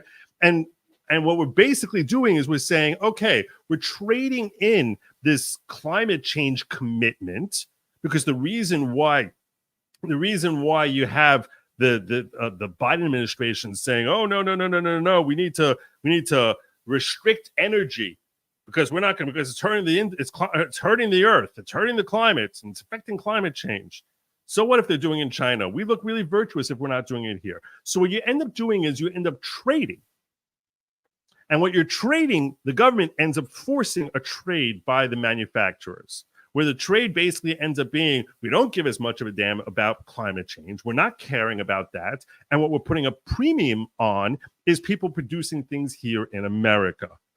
And if you make enough of a trade, and obviously you have to have, economists and experts who are figuring out, calculating the impact on price of energy and then how that rolls over into the price of a couch. And obviously we're not just talking about couch, we're talking about infinite number of goods. But so ultimately the tariff ends up being something that you're trading, that I'm now trading this value for that value. I'm trading the value of not caring, of caring about the environment for some sort of crazy reason that the left seems to be in love with. And I'm trading this concern for the concern of producing it here in America and stopping slave labor going on in China or helping American jobs.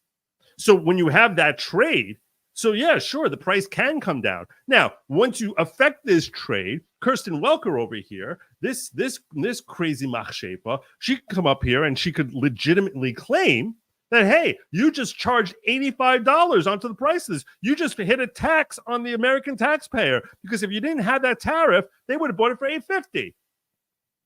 So you're the one who's implementing the Trump tax. It's the Trump tax on the American middle person, on the American middle income earner. It's the Trump tax on them, because now they're paying that $85 on that couch, on that tariff that they never would have paid. Yeah, okay, fine. They're paying that tax, and they're still paying less than they would have been paying under your stupid policies. Because what Biden said was, to hell with the American economy, we're just going to make this all about the environment. No one talks about the cost of that tax. The cost of that tax is that now you just drove up energy prices up to the wazoo, and all of a sudden everything costs much more now because of you. But you never talk. Do you ever call that the Biden tax? No, you never call about that, because you don't care about truth. You don't care about actually sharing insight, information, and perspective with your viewers. You just care about sound bites. You care about promoting an agenda, and that's why Machshef is like this Chayela over here, this terrible human being over here. That's why she's calling it the Trump tax. Some people are calling it the Trump tax. Yeah, okay, fine. You call it Trump tax, and then with a Trump tax to the consumer who's looking at their bank account, they're still paying less for that couch.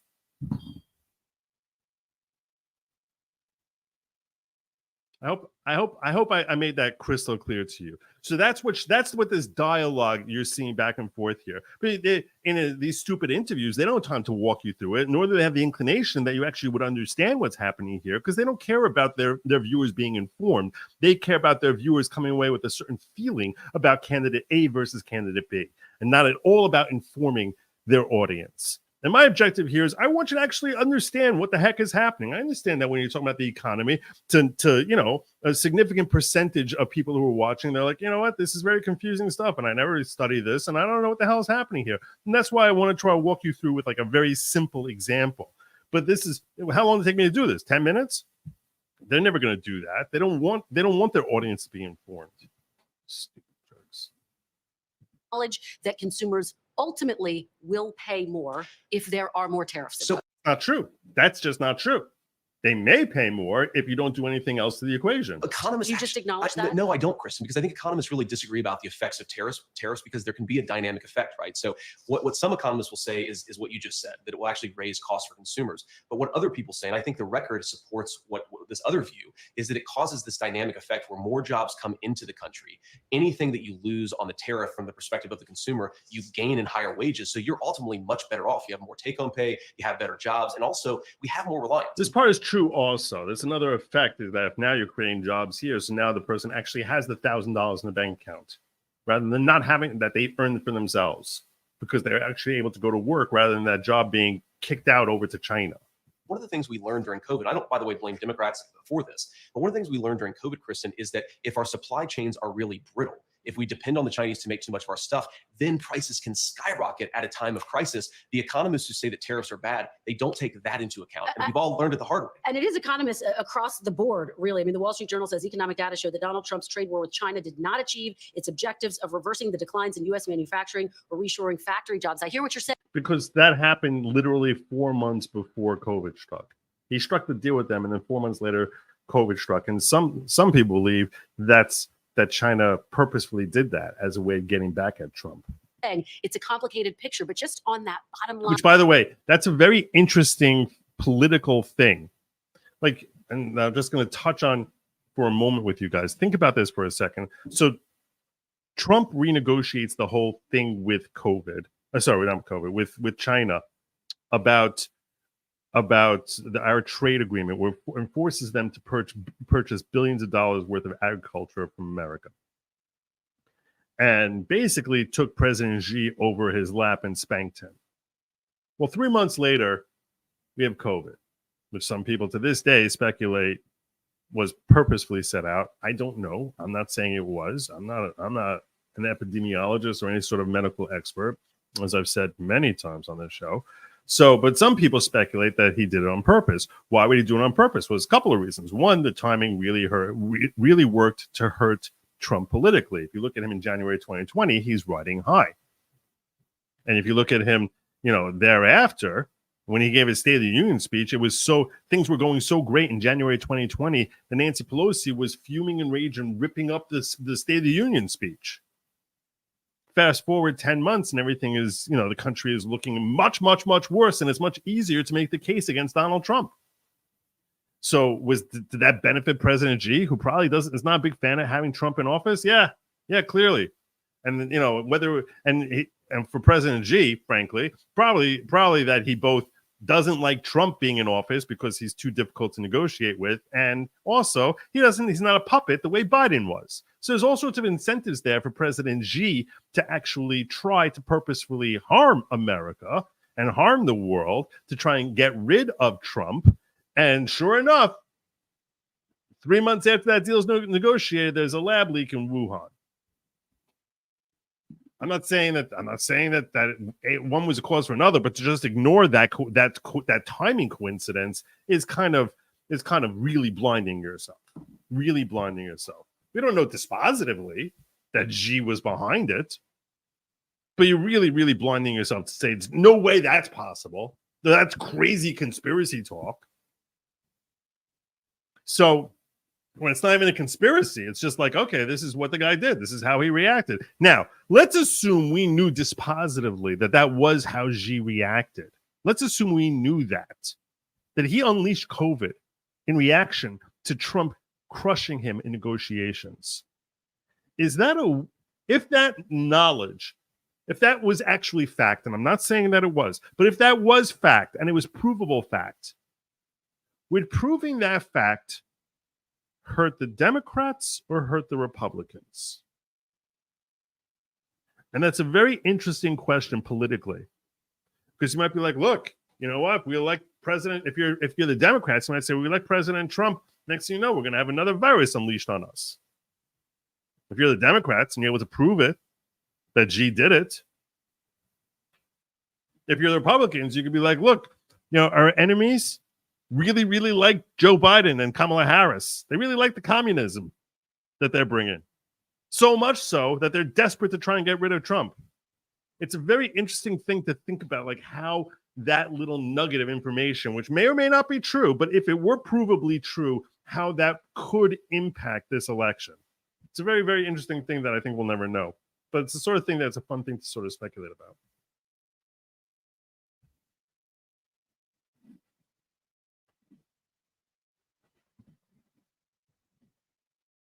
I'd like your thoughts, by the way.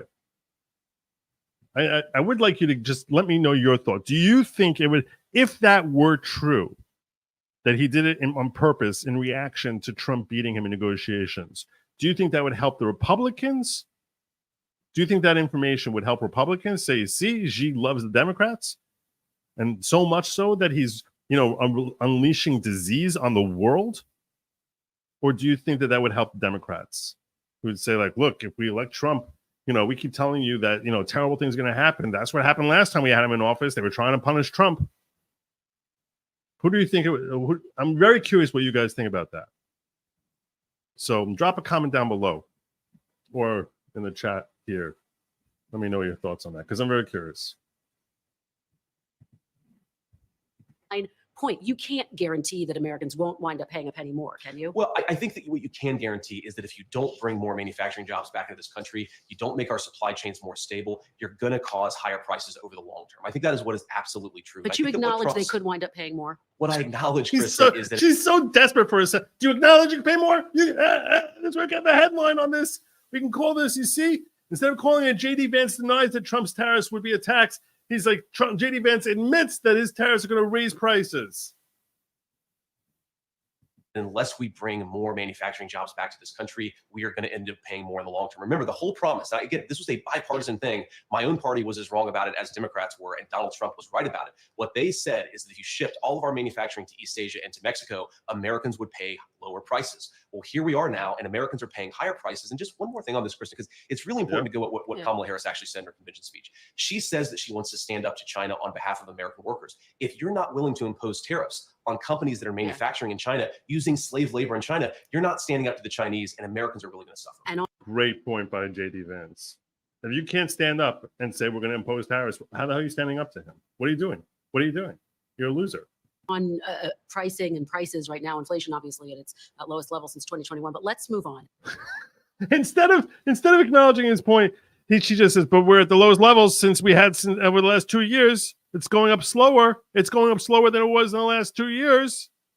It's so desperate. You're such a hack. Look at this the face of this hack. You're a total loser. Robert F. Kennedy, the big news yesterday. Very good news. He suspended his campaign, announced he's endorsing Donald Trump.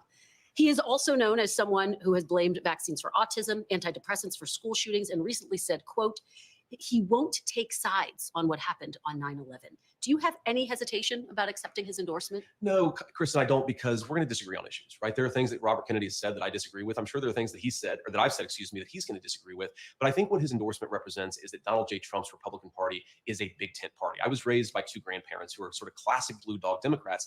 They believed in having a border. They believed that, you shouldn't have censorship in the United States of America. They believed in common sense economic policies. They may have disagreed with Donald Trump about tax policy, but they believed in some fundamental American values. And I think what RFK's endorsement really shows. It's true, Denise. I did have to downgrade my digs because of the massive inflation. August has been brutal. This has been like the most brutal month I've had. Like I was telling my family, I'm blaming these digs. When you talk about my digs, tomorrow I plan on being back in my regular location. This is my last day shooting on location. I believe over dinner we were talking about our plans for wrapping up and going back home, and I think I'm actually going to be moving back in tomorrow. So we'll see what ends up happening with respect to that. But yeah, so I think that this place is bad luck. It is bad mojo. It's bad mojo. My numbers have been so bad this month, so bad ever since I crossed 100,000. I can't even tell you. I look at it, I'm just like, I suck. I'm so bad. I'm so terrible. Like, not like in a way that like I feel like depressed about myself. It's like I almost laugh. I just like sort of laugh. I'm just like, every time I think I figured out anything about how social media works, like God just sort of like laughs at me and says, "You're an idiot. Every penny you earn is completely from me." It's true. It's true. Because yeah. So I am blaming these digs here. I'm blaming these digs, and I'm figuring like, you know what? I get home for some home cooking. I'll be back on my game. I don't know. Maybe my game's off here. I don't know what it is. I don't know. Maybe it's this room. This room sucks. I'm just trying to figure it out. I can't figure it out. August has been just a disaster. Total disaster. Ugh. Dog days of August. Is that the Kennedy Democrats are actually more at home in the Republican Party of Donald Trump. And unfortunately, Kamala Harris's party, higher prices, doing nothing to fight back against the Chinese, to say nothing of a wide open border. That is not JFK's Democratic Party. It's not RFK's Democratic Party. We're thrilled to have the Kennedy Democrats where they belong. Well, and some in the Kennedy family have stepped forward to say that they sharply disagree with this endorsement. But let's just. You just said something I don't like. So let me just tell you that not really everything's exactly as you say it is, and move on. This is the second time in a row she did that. She's like, well, you know, do you like the fact that you have this person who I'm going to call as being crazy, who's endorsing you? Maybe it's a bad endorsement. No, I don't think it's a bad endorsement at all. Say he disagrees with me. That's okay. We're happy to have him here. Well, he's not really Kennedy. Let's move on to the next thing. Like I see, like she should have like a massive L tattooed to her, that oversized forehead of hers, like right there.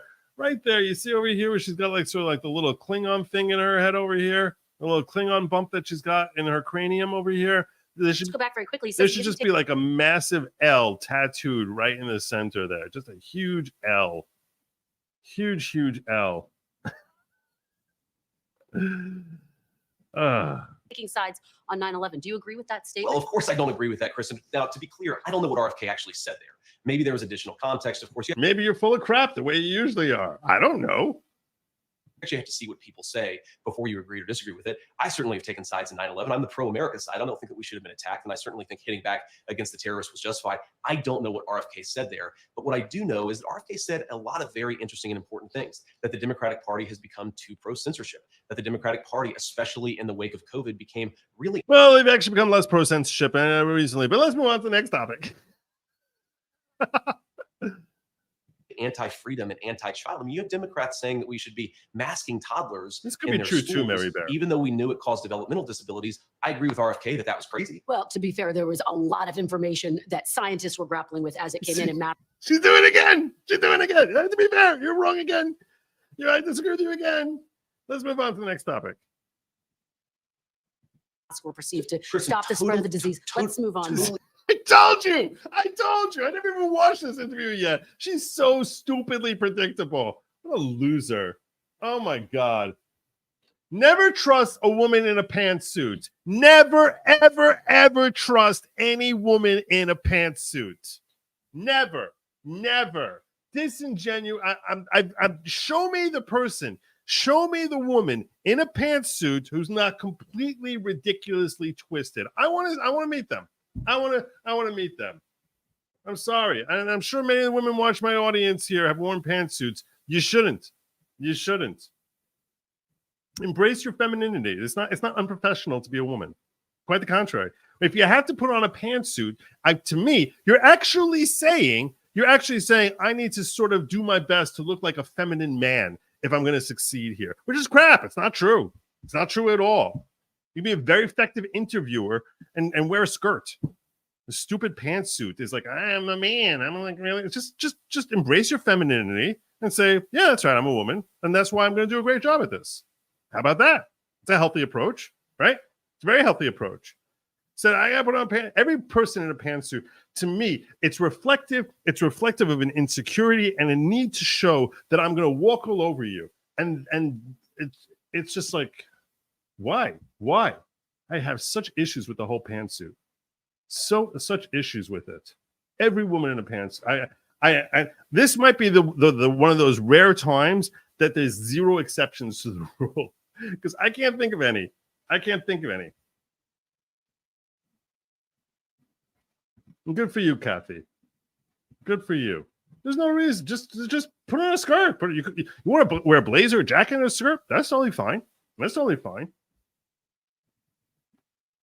Totally fair. Yeah. But the one thing before we move on that I would say on that is there were important leaders. Donald Trump was among them. RFK was among them, who were saying some of this stuff is crazy. And if we had listened to them, I think our kids would have been much better off in the wake of the pandemic. I mean, scientists did show that masks help to stop the spread of the disease. Let's talk about it.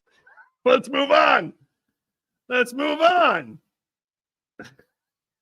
Another big issue. Disabilities for toddlers, right? We have to be able to balance this stuff. And I think the way that RFK struck that balance was much smarter, unfortunately, than the way that Kamala Harris did. Look at the contrast between the way he's able to answer hostile questions versus the way Kamala cannot answer real softball questions. Let's talk about another big issue. It was talked about at the Democratic National Convention. Okay. All right. Yeah, I get that. There's like a need to show power there. Yeah, prison. Okay. It's being talked about on the campaign trail. Abortion. Sure. Democrats made the case this week and beyond this week that Donald Trump, if elected, will impose a federal ban. Which is a stupid, ridiculous. If they didn't make the case, they made the claim, the empty claim. It's not between a case and a claim. Those are two different things. A case means you actually support you provide some sort of evidence. Over here, there was no effort to show any sort of evidence of anything he ever said or did. On abortion if he wins. Now, Donald Trump says he won't, but can you commit, Senator, sitting right here with me today, that if you and Donald Trump are elected, that you will not impose a federal ban on abortion? I can absolutely commit that, Kristen. Donald Trump has been as clear about that as possible. I think it's important to step back and say, what has Donald Trump actually said on the abortion question, and how is it different from what Kamala Harris and the Democrats have said? Donald Trump wants to end this culture war over this particular topic. If California wants to have a different abortion policy from Ohio, then Ohio has to respect California, and California has to respect Ohio. Donald Trump's view is that we want the individual states and their individual cultures and their unique political sensibilities to make these decisions, because we don't want to have a nonstop federal conflict over this issue. The federal government ought to be focused. But the Democrats are all about continual conflict. That's what they're about.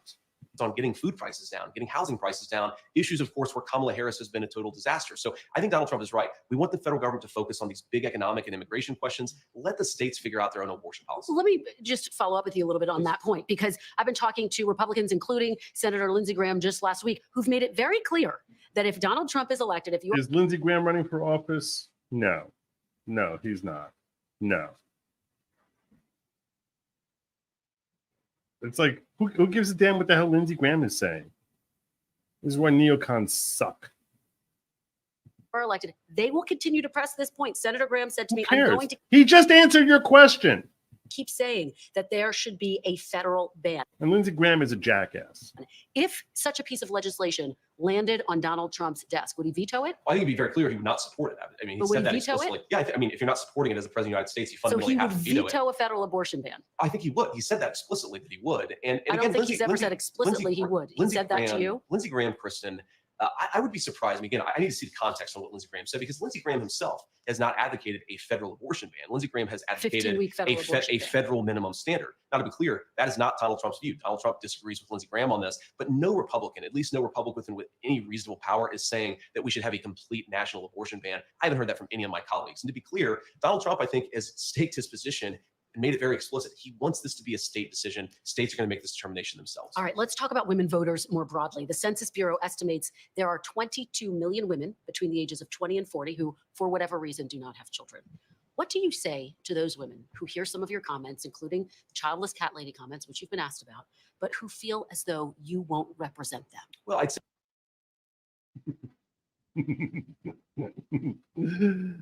Okay. He's going to have to answer this question over and over again. He's going to answer the vice presidential debate. He's going to have to answer this over and over again. First of all, I will represent you. I want to be the vice president for the whole country, and I want to represent everybody. And yes, I made a sarcastic comment years ago that I think that a lot of Democrats have willfully misinterpreted. But what I've simply said is that I think that it's really a profound change that's happened in our country where we become anti-family, and I would like to change that. And I think if you talk to young women, whether they have children or don't want to have children, what you consistently hear is that a lot of young women feel like they don't have options. I saw this with my own wife, who's a working mother, who's a very, very accomplished litigator. She has 3 beautiful kids and always felt like she was having to balance being a good mom with being the kind of litigator that she wanted to be. I just want women to have more choices. I've seen that very personally in my own family, and I think it's something that is broken. To be fair, that's not really answering anything. Like, what is it? How would more choices manifest? You're calling it a sarcastic comment, Sure. and yet some women, and you got the feedback in real time, felt like it was a gut punch to them personally. Do you? No, they didn't. No, they didn't. No. They just looked at it like, I'm coming after this guy. It's not a gut punch. It's a gut. Oh, I'm wounded. I'm injured. I'm down. Woman down. Woman down. Woman down. This is a gut punch. And life was going so perfectly for me, and then JD Vance made his comments. Oh my guts. Oh, he punched me in the guts. That was a gut punch to them personally. You picture JD Vance just walking in like, kapow! Bam! Bam!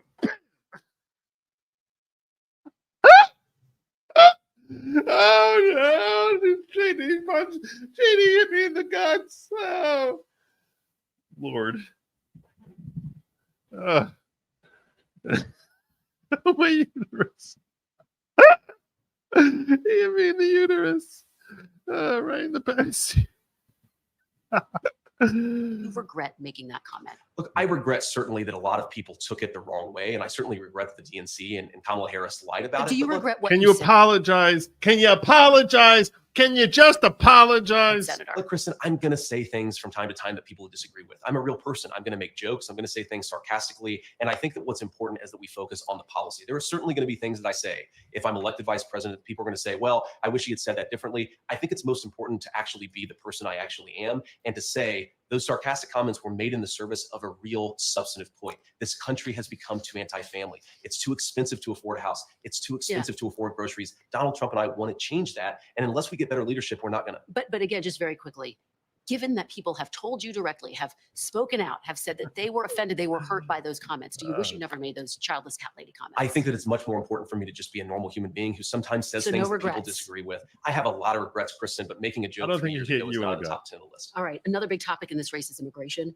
There has been a lot of discussion about Donald Trump's plans for mass deportation. Yeah. According to one estimate, more than 11 million U.S. citizens live in households with mixed immigration status, including more than 5 million children. If you and former President Trump were elected, would you separate families as a part of your mass deportation effort? Well, we have to start with Let's make this not at all about Americans being hurt. Let's worry about the families of people who illegally came into this country. the foundational issue here, which is we have 25 million illegal aliens in this country right now because Kamala Harris has refused to do her job. Very quickly, DHS says it's much lower. It's closer to 8 million. I don't know. Where do you get the 25 million from? I think the 25 million are the people that should have been deported that maybe weren't deported. Plus, you had another 12 to 15 million that have come in since Kamala Harris. Whatever the number is. That number for No, DHS says how many encounters there were, but they don't encounter everyone, obviously.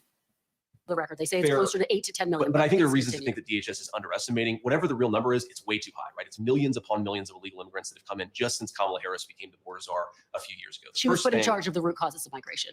Well, the root causes of migration, I would say, Kristen, is that Kamala Harris refuses to do her job as border czar. And let's just start. I want to answer your question, but I think it's important.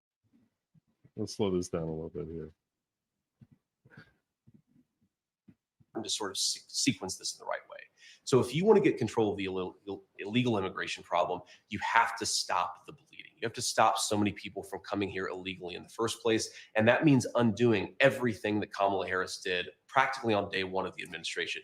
You have to reimpose deportations. You have to stop catch and release. Stop granting asylum to every single person who comes in here and says that they need asylum, and stop granting mass parole. These policies are why we have the immigration crisis that we have. So I think focus on fixing the problem before we even fix the problem, we've got to stop the problem from getting worse. And as you know, President Biden passed a series of executive actions, and illegal border crossings are now at their lowest levels in about 5 years. So much so that Greg Abbott is no longer busing people to other 5 years? No, that's not true. That's an outright lie. cities. But let me ask no, you this this is- fundamental question. sir. Please. Fundamental question. Will families be separated under your mass deportation? Again, because you made a point here, I do want to answer this question about families and about deportations. But you made this point that border crossings are lower. Oops, that means make it double speed. Sorry about that. Border crossings at the southern border are lower because the Harris administration is sending more immigrants through the ports of entry. So instead of coming through the southern border, they're now being flown at taxpayer expense to the ports of entry all over our country. The number of illegal crossings, Chris, and this is a really important point, they're not any lower. They're just shuffling how the people are coming into the country in the first place. And this is very They're important. able Now, to about process them more deportations. efficiently, but Greg Abbott's not But setting I them to don't, other Kristen, states. I don't But want just- a border czar who makes it more efficient for illegal immigrants to come to this to country. this That's why we question- have the problem that we have. Senator, Nice. Get her, JD. Get her. to this question, because so many people want to know the answer to this. Will families be No, separated no one but you. No one but you. No, it's so many people. under your mass deportation policy? I think that families. I mean, what the hell does that even mean? I'm supposed to tell you whether anyone's going to be separated. It's the stupidest question in the currently world. being separated, and you're certainly going to have to deport some people in this country. Now, I think you So that's start. a yes? No, I think it's you start. That's a yes. I got you. That's a yes. With the most violent criminals in our country, those people need to be deported. That's where you focus federal resources. I think you, of course, have a number of children who are currently living with drug cartel members, not actually their families. We need to, of course, find their families and get them back to their families. But it's very interesting here because what Kamala Harris says is that Donald.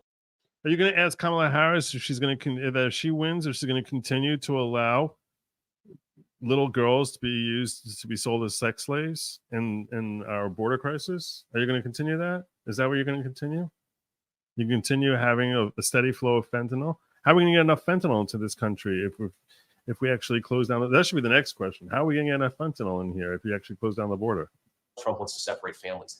Kamala Harris's policies have led to thousands upon thousands of migrant children living with sex traffickers and drug cartels. There you go. That is the consequence of her policies. But there's not a Some of them are policy to even missing. separate families. There's not a So who cares about that? That's worse. That's worse. Oh, so we're much happier. It's a much better result for some people with their families.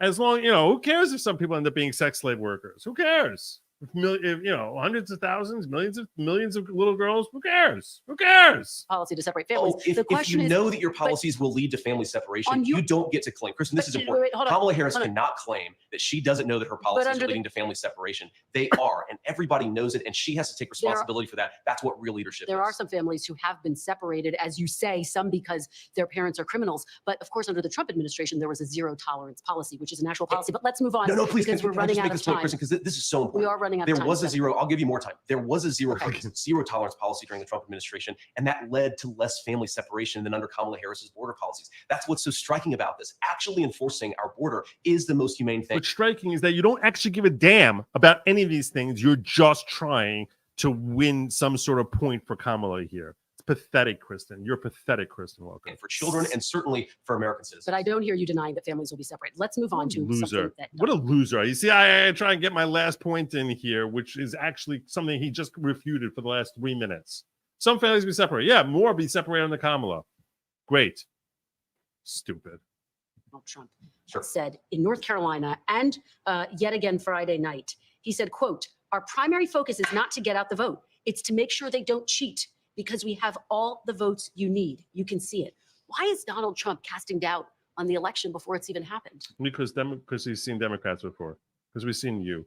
I don't think that's what Donald Trump's doing. Well, that's what he's doing. That's what he says here. We I need to think- make sure they don't cheat. I think that what he's saying is that we want to pursue a set of policies in the Republican Party that make it easier for every legal ballot to be cast and counted, but make it harder for illegally cast ballots to be counted. Now, we can disagree about how many of those there are, whether there are a few hundred, a few thousand, maybe more, but just in the last week, okay? So just in the last week, once in Arizona and once in Pennsylvania, there were major court wins that make our ballot process more secure and more effective. I think that's what Donald Trump is talking about, is we have to pursue, sometimes through litigation, sometimes through better policy at the state or national level, a set of rules that make sure every ballot is legally counted. Well, it's very different from your message, which is you said, and I'll quote you back to yourself, we have to work as hard as possible to persuade Americans to vote for us. Are you on the same page as Donald Trump? Because again, he seems to be casting doubt of course, on the results of the election before it's even. Where did he?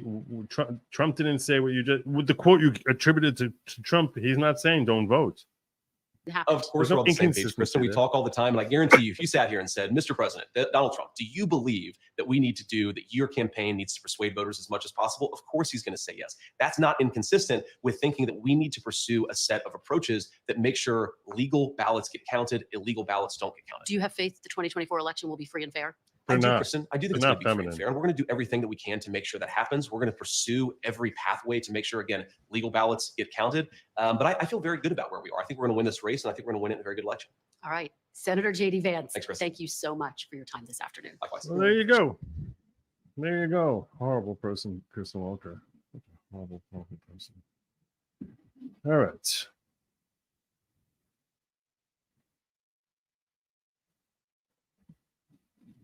Should we talk about Fani? Let's talk about Fani, right? I'm not going through the entire motion here.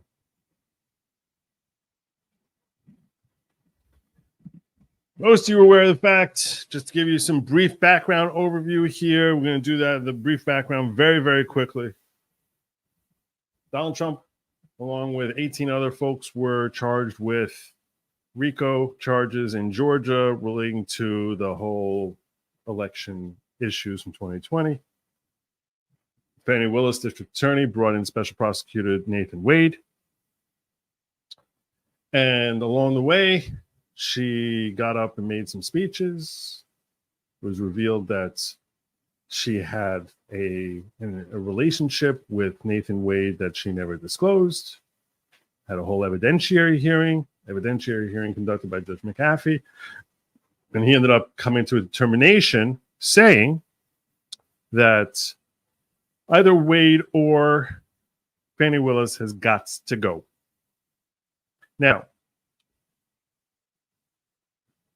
the application to have her removed, oh yeah, spot on, 100%. So the application to have her removed led to having a 3-day evidentiary hearing. Fani Willis stormed in there, ended up taking the stand and claiming that she didn't benefit financially from Nathan Wade.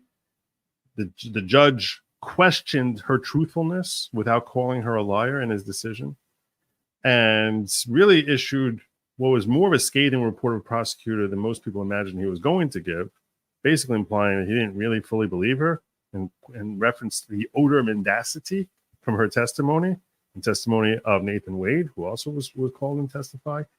And he issued a decision saying that one of them has got to go. The next day, Nathan Wade stepped out of it, leaving Fani Willis in charge. Now, both Fulton County and the state of Georgia specifically, and the defendants appealed this decision, not satisfied with it. Donald Trump submitted his appeal to the court, and some of his arguments here are very compelling. Now, one of these cases that was of utmost, that the judge was continually wrapping his head around because he's trying to approach the appropriate yardstick for at what stage do we say this prosecutor has gone too far in what they've done. And the concept that came up a lot there was forensic misconduct, which is steps that are taken that are by a prosecutor, which basically damage the integrity of the entire judicial process. And a case that they kept citing to was Williams versus State. Now, in Williams versus State, the prosecutor was not removed from the case, but it was a Supreme Court decision from the state of Georgia where they sort of let out what are their yardsticks for how you measure whether or not a prosecutor should be removed. They ended up coming up in that case and saying the prosecutor need not be removed in the Williams case.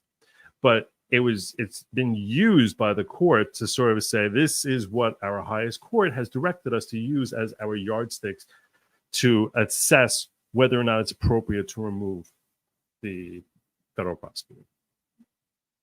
So you're going to see a lot of references in these arguments to Williams versus State. That's why I wanted to give you that context there so you can understand that. Let's just move this here. All right. So I'm jumping into the middle of this because we don't need to read the entire thing here. A lot of his background as far as factual and procedurally. And we're going to jump in the middle. I'm not going all the way through here. I really want to get into his key arguments here because his key arguments are the ones which I think are potentially most lethal to Fani Willis' ability to stay in the case. And the reason why this is significant is even if Fani Willis is removed from the case ends up being orphaned and it has to be picked up. The entire office would be deemed tainted. Fulton County would not be able to handle it anymore. And another county would have to decide they're interested in picking the case up, which many people speculate there is no other county which would be interested in picking it up. Maybe Cobb County, I don't know. But speaking of Georgia, Brian Kemp is trying to remove election board members in Georgia that have been pushing for election integrity. Yeah, because he's a jackass. Sucks. All right. The trial court criticized Willis. This is referring back to the decision from Judge McAfee that the trial court criticized Willis' behavior in testifying as unprofessional and described her actions as tremendous lapse of judgment over which the odor of mendacity lingers. The trial court labeled the cash repayments as unusual, stating the lack of supporting documentation was understandably concerning. We look at this and we're like, we don't understand why the hell, when you're getting payments, why are you not keeping any documentation? Because, part of the claims and issues were she was financially benefiting from this, that she started this case so that her sugar daddy would have money. And then he just started jacking up crazy block billing and was charging tens of thousands, hundreds of thousands of dollars to Fulton County that she just like willy-nilly signed, paying money. Next thing you know, they're going on cruise ships together, for crying out loud. And he held that there existed a financial cloud of impropriety, stopping just short of calling their cash repayment testimony an outright fabrication. The trial court half-heartedly said that it was not so incredible as to be inherently unbelievable. So he pulled up just short, almost as if he was trying to spare her the embarrassment of calling her a freaking liar. The order found a need to dissipate the potential untruthfulness over the proceedings as a direct result of Willis's and Wade's actions, and noted the reasonable questions about whether the district attorney had and her hand-selected lead special assistant district attorney testified untruthfully, meaning he had questions. I'm not sure if they testified, they told me the truth when they got on the stand, about the timing of the relationship, further underpinned the finding of appearance of an impropriety and the need to make proportional efforts to cure it. That's what he said, the judge. Despite acknowledging that the courts have an independent interest in ensuring that criminal trials are conducted within the ethical standards of the profession, and that legal proceedings appear fair to all observe them, still, he punted Willis's numerous legal and ethical violations. He said, I'm going to let her stay in here to other forums. Meaning, when he's saying to other forums, what he's saying is, I'm coming to you to reverse me and remove her. When he says that's up for other forums, what other forums is he talking about? He's talking about the appellate court. You guys who we're arguing in front of now. He's talking to you, saying if she needs to be removed, you should be the ones to remove her. I'm a little hesitant to do that. I'm a first-year judge. I'm not really doing that. Such as the General Assembly, the Georgia State Ethics Committee, the State Bar of Georgia, the Fulton County Board of Commissioners, or the voters of Fulton County, or to offer feedback to unanswered questions that will linger. So I guess he could have not been referring to appellate court. He's referring to these other agencies which should be punishing her.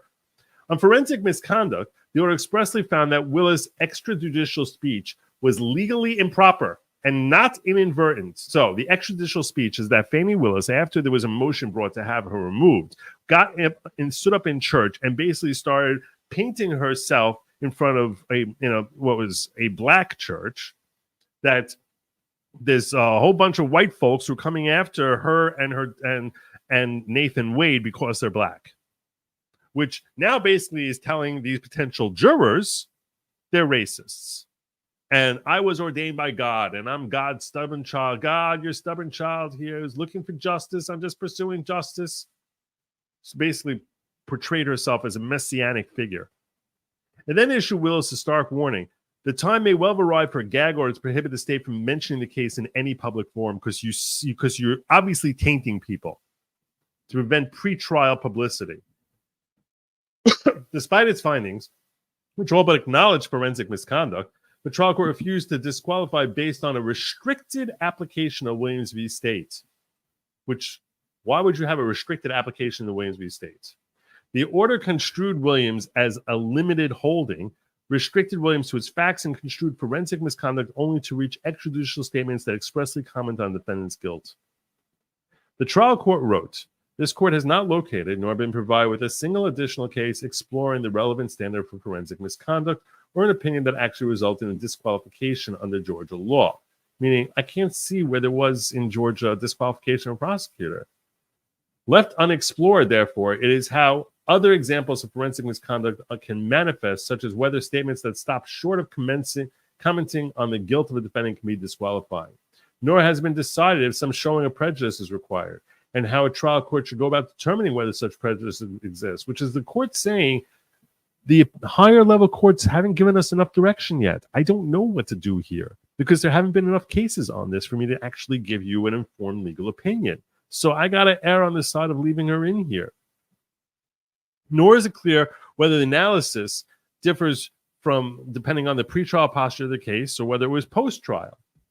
That was one of the things that we saw Judge McAfee struggle with, and I'll just sort of pause to explain this part to you. When we're looking at removing a prosecutor because we say, this prosecutor, you did stuff that was wrong. You did stuff that was wrong. Do we do that? Do we have the same yardstick after there's been a guilty verdict? And say, look, this prosecutor was crazy wrong, but we already have a guilty verdict. Or before you have a verdict, then we say, look, we don't even know if he's going to be found guilty, so maybe we'd have a lower standard so we don't go into a courtroom and have people looking at this prosecutor and embarrassing the court by having a prosecutor get up there who they know has engaged in some sort of improprieties.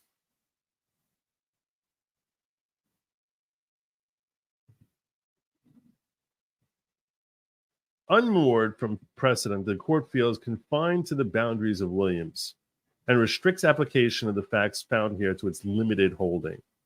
So he admitted that I'm sort of stuck because Williams didn't even end up finding that there was enough there to remove the prosecutor.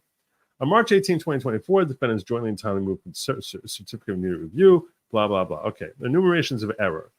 Number one, the trial court erred in holding the standard for forensic misconduct under Georgia law prohibits a trial court from disqualifying prosecutors for intentional and deliberate violations of Georgia rules of professional conduct.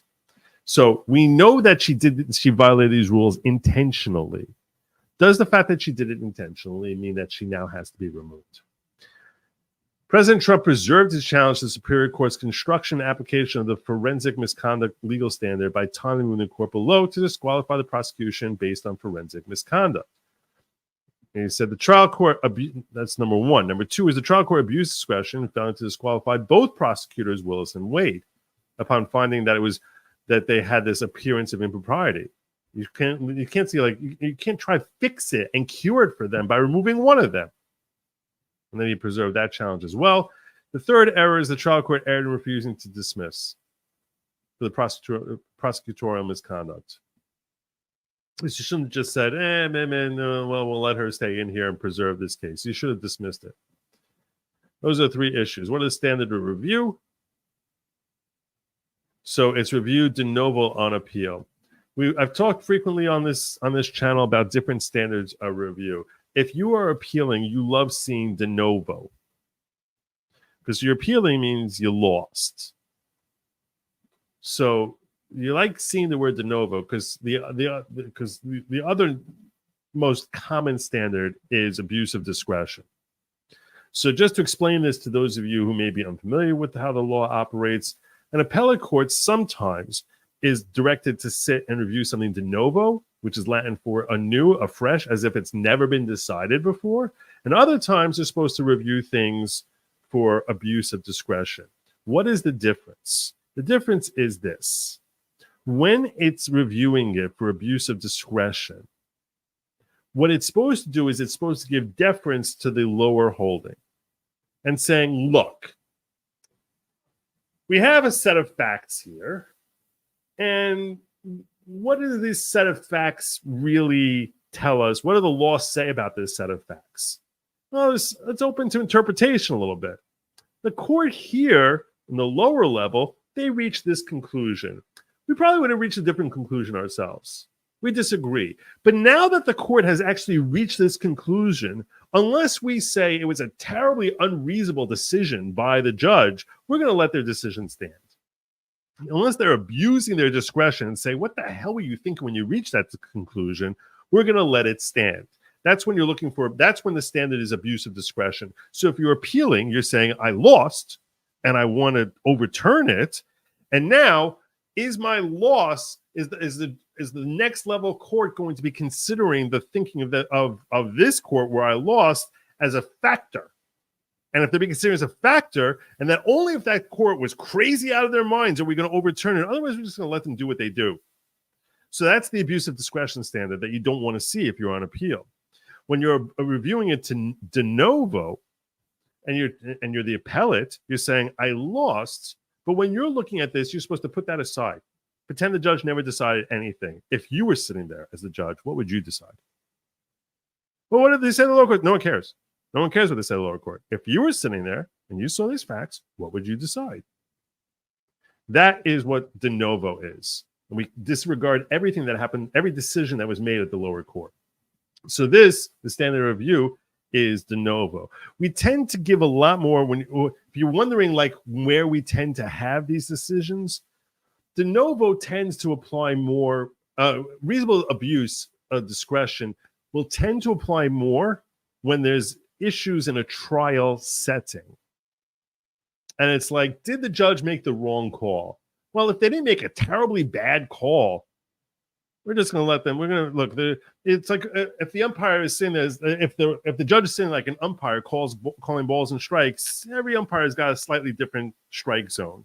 So yeah, okay, he called it a strike. I would have called it a ball, but you gotta let them. You gotta let them do their jobs. So as long as it wasn't, something that went over the backstop, we're going to let it stand. Yeah, I think it's a high pitch, but it's enough. It's close enough there that I'm going to let it stand. So that's because it's during the trial setting. You sort of want to let them call the game. When it's not something that's happening in the trial setting, it's more likely to be the type of decision that's going to be reviewed de novo. Because now we're trying to set what yardsticks should other judges be using in the future. And the appellate court is sitting in that capacity. So we want them to be able to help other judges / umpires call balls and strikes correctly. So it's not really, so that's, and you're not overturning a verdict as a result of a reviewing de novo. So we're going to give the appellate court a lot more discretion to overturn stuff and not make them defer to the lower courts. And that gives you some sort of guidance as to where you could tell where the law will tend to apply, not always, but tend to apply reasonable abuse standard versus using de novo standard, and how that helps or hurts an appellant. Because the trial court's ruling on legal question is not due any deference, we apply the plain legal error standard of review, meaning if they got the law wrong, you're supposed to overturn it. It was a little wrong. You didn't need to overturn it. When reviewing a trial court's ruling on a motion to disqualify a prosecutor, the court applies abuse of discretion standard. Amusement sales. Under the abuse of discretion standard, this court, so that's for forensic misconduct. When we're dealing with issues of forensic misconduct, you're dealing with de novo. Did they act like a lunatic outside the courtroom? When you're talking about appearance of impropriety, then you have to use the different standard of abuse of discretion and defer more to the judge. So it's easier on this appeal to win, for Trump to win on the forensic misconduct issue than it is on the appearance of impropriety. Because appearance of impropriety, you sort of need to give deference to the lower courts. But that might not be so harmful to Trump in this scenario, because the lower court did say there was impropriety here. They just tried fixing it. Under the abuse of discretion standard, this court reviews legal holdings de novo and upholds factual findings as long as they're not clearly erroneous, which means there is some evidence of record to support them. Argument and citations to authority. This is the main part we want to get to here. The trial court erred in holding that the standard for forensic misconduct under Georgia law prohibits a trial court from disqualifying prosecutors for intentional and deliberate violation of Georgia rules of professional conduct. This judge, McAfee, said, I'm not allowed to disqualify someone just because they engaged in an intentional and deliberate violation. And Fani Willis herself said on November 14, 2023, if I were to comment on any open case, it would be a reason to conflict my office out. Interesting, because then you went ahead and talked about this case. By her own mouth, her own tongue tripped her up because she admitted that she's not supposed to be talking about her cases. And then she went and talked about this case. By restricting Williams, this is the Williams case in the Supreme Court of Georgia. By restricting Williams to its facts and refusing to unequivocally disqualify the trial court, the trial court abused its discretion in two ways. What are the two ways? First, they erroneously excluded Willis's knowing and intentional prosecutorial misconduct and violations of Georgia rules of professional conduct. So when we're trying to look at and trying to figure out, is there forensic misconduct here? So the judge immediately cast out and ignored anything about the fact that she intentionally was trying to breach the rules. And two, truncated its factual analysis of whether Willis's challenge remarks showed a calculated plan to prejudice the defendants. So let's break that down. Number one is that the improper restriction of Williams' forensic misconduct is limited to public expressions of belief in defendant's guilt. Restriction of Williams was error because Williams, by its terms, described prosecutorial expression of his belief in a defendant's guilt as only one example of forensic misconduct. That's only one type of forensic misconduct. There's a lot of types of forensic misconduct. That one of them would be for the prosecutor to go out there and say, I think that guy's guilty. Well, we know this guy's guilty. That's misconduct, but that's only one under Williams, but that's only one example. In Williams, our Supreme Court used non-exclusive language as it considered an extrajudicial comment by prosecutor to the media describing conviction as the right result. And that's what happened in the Williams case. He said it's the right result. After the defense's third retrial ended a hung jury. Finding this right result, what did the court say there? They said the right result comment was a violation of the rules of ethics under the State Bar of Georgia. But Williams explained that the two generally recognized grounds for disqualification of prosecutor are conflict of interest and forensic misconduct. On forensic misconduct, Williams cited to a law review article broadly defining the term and held that the improper expression by the prosecution attorney of his personal belief in the defendant's guilt is but one primary example of forensic misconduct.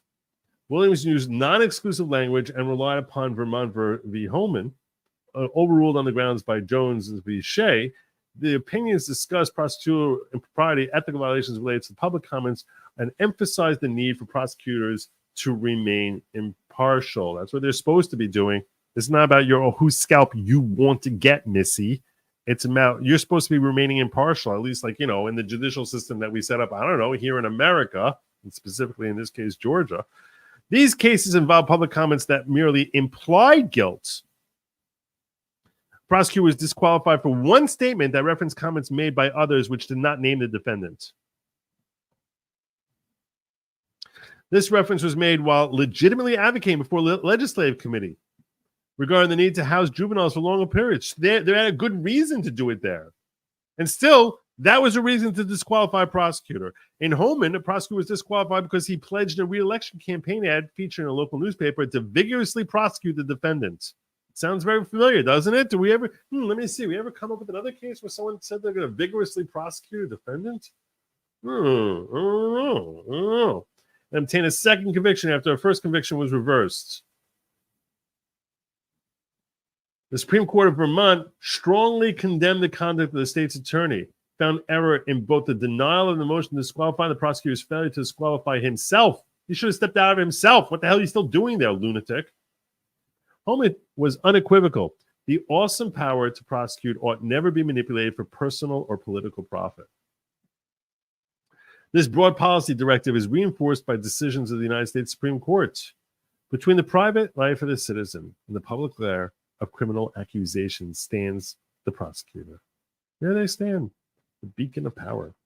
That the state official has the power to employ the full machinery of the state in scrutinizing any individual, even if a defendant is ultimately acquitted. Forced immersion in criminal investigation and adjudication is a wrenching disruption of everyday life. You won't go after someone, the process is the punishment. For this reason, we must have assurance that those who would wield this power would be guided solely by their sense of public responsibility, not personal vendetta. It's got to be solely, because we're giving you strong power here to disrupt someone's life. It has to be solely for public good, not your own personal issues. Rooted in Berger, Holman's reaffirmation of this broad policy was incongruent with the trial court's restrictive application of Williams. You want to say you're holding to Holman, Holman would tell you you're crazy for letting her stay here or keeping this case going. We have Willis's intentional use of prepared televised speech for personal and political gain. Nothing inadvertent about it. It's not like she just spoke off the cuff. In Williams, what happened in Williams is you had, right after a case was over in the Williams case, and there was a hung jury, the prosecutor was like, we're going to get this guy. So they said, is that prosecutorial misconduct? You say, we're going to get this guy. That's not an exact quote, but it's something to that effect. This guy's guilty and we're going to get him. Something like that. That was an off-the-cuff statement. He's being pressed by a reporter, and he's like, we're going to go get this guy. That's not nearly as egregious as Fani Willis getting up in court and saying, God sent me to go bring down Donald Trump. I mean, come on. And they're trying to come at me because they're not used to dealing with a black woman.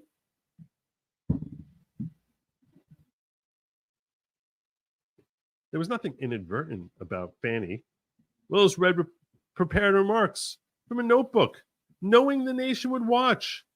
She cast false racial aspersions against defendants in the council as a red herring for the public to repair her reputation, deflect away from her misconduct, because the reason she gave that speech is because it was right after there was a motion saying, hey, this woman is corrupt and hired a corrupt prosecutor, which the judge agreed it was impropriety.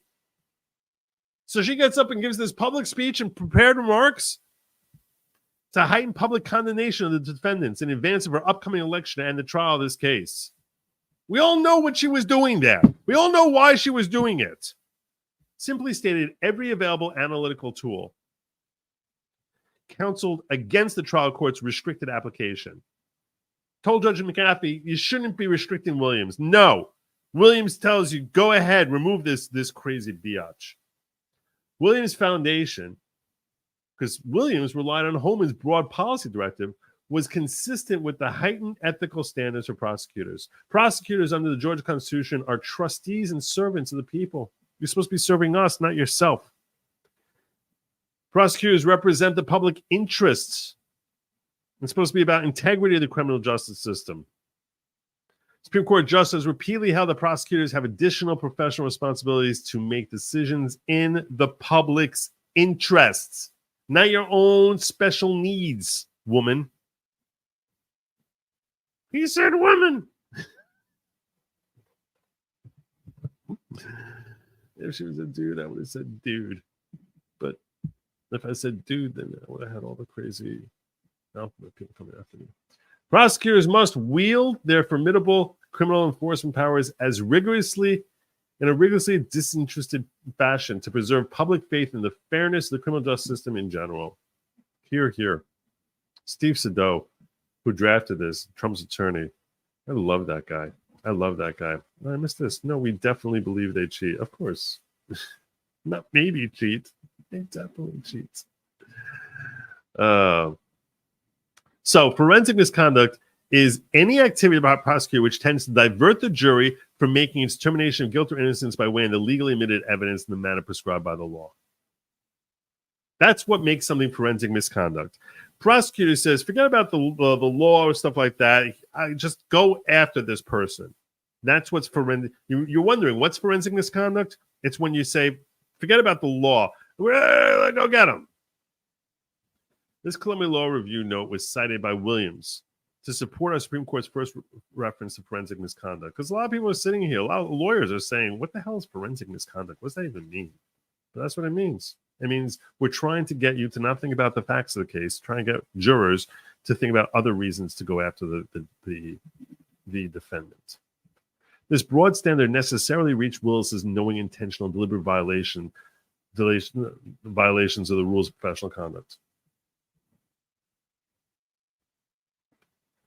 The trial court noted that Georgia courts have not hesitated to step in and use their inherent authority to disqualify a state prosecutor when required, but omitted Willis's violation of ethical obligations as part of the analysis. This is a lethal attack on her. If I'll tell you right now, I think they're going to win. I think this motion wins. I've seen enough of the other side's work on this case. Tell you, I think they're going to win. I'll be very disappointed if the appellate court rules against Steve Sado on this thing. I think they're going to win. This is a very, very powerful argument. McAfee was afraid. He seemed to be afraid. He's like, look, here are all the facts here. I think we can fix this. That's not his job to be fixing it. I can fix this if we take Wade out and we can sort of fix this whole thing. It's not his job to be fixing it. And it doesn't fix it. It doesn't do anything to fix it. So I'll tell you right now, I have a lot of confidence that this motion is going to be successful. I think we're going to see when this thing is decided, which probably won't be for many months, but then when this thing is decided, I got a really good feeling that Trump's going to win on this thing.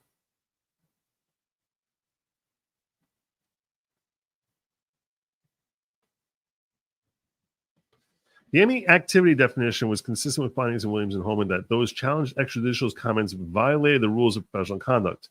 Like those cases, review of the Georgia RPC reveals that Willis's use of a prepared speech, it wasn't off the cuff like he had in Williams, in the Williams case. This was a prepared speech to cast racial aspersions at an indicted defendant's decision to file a motion to disqualify, squarely and flagrantly violated Rule 3.8 of the rules of Georgia Rules of Professional Conduct, which says, except for statements that are necessary to inform the public of the nature and extent of the prosecutor's action, and that serve a legitimate law enforcement purpose. It's got to be legitimate.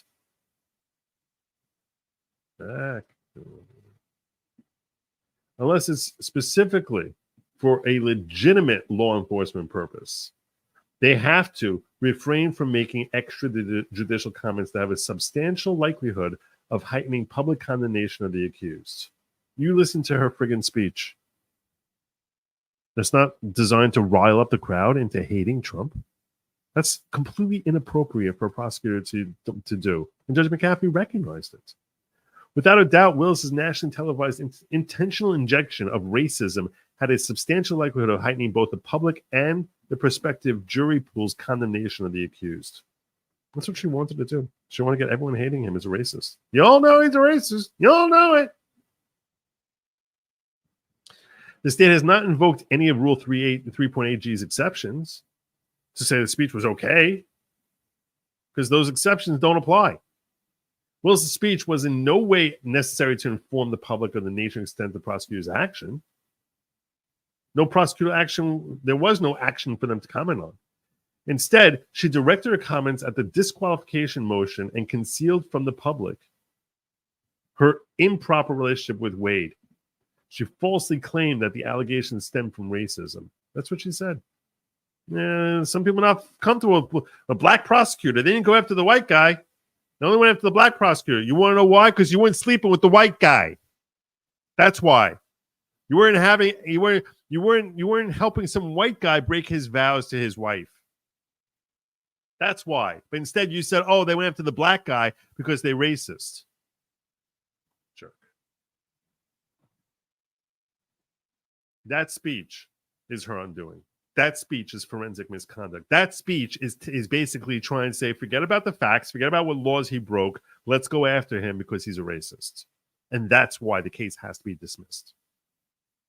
Because it was an intentional decision by Fani Willis to gin up hatred against Trump and tar him as a racist with false, completely defamatory statements about how he's motivated by racism instead of admitting that the reason he came after Nathan Wade is because you were discreetly having sex with your own special prosecutor.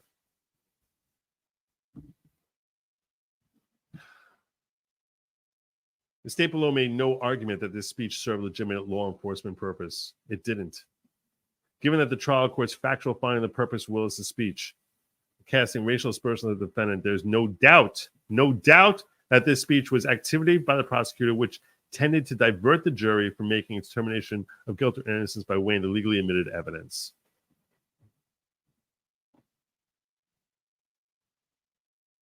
This is to me, this is the death knell of this case. This is so well written. It's so, when you read it, you're like, what the hell are you saying back to this? What the hell are you saying back to this? They're going to say, well, in Williams, they actually didn't dismiss the prosecutor. Okay, fine.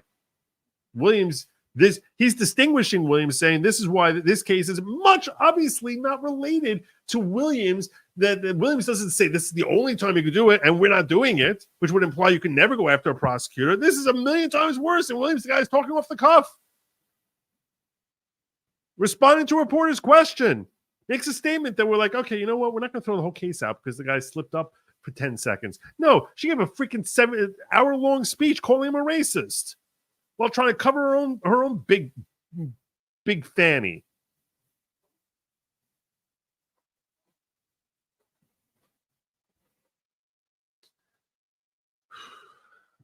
Finally, he's here. Now we get started. Good evening.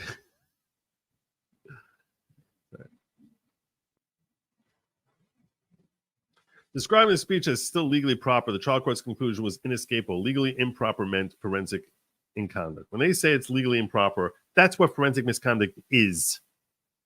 He just didn't want to pull the trigger. This is what Stephen Sado is basically saying. Judge McAfee gave all the facts you need. He just refused to pull the trigger and blow her figuratively blow her head off with respect to this case.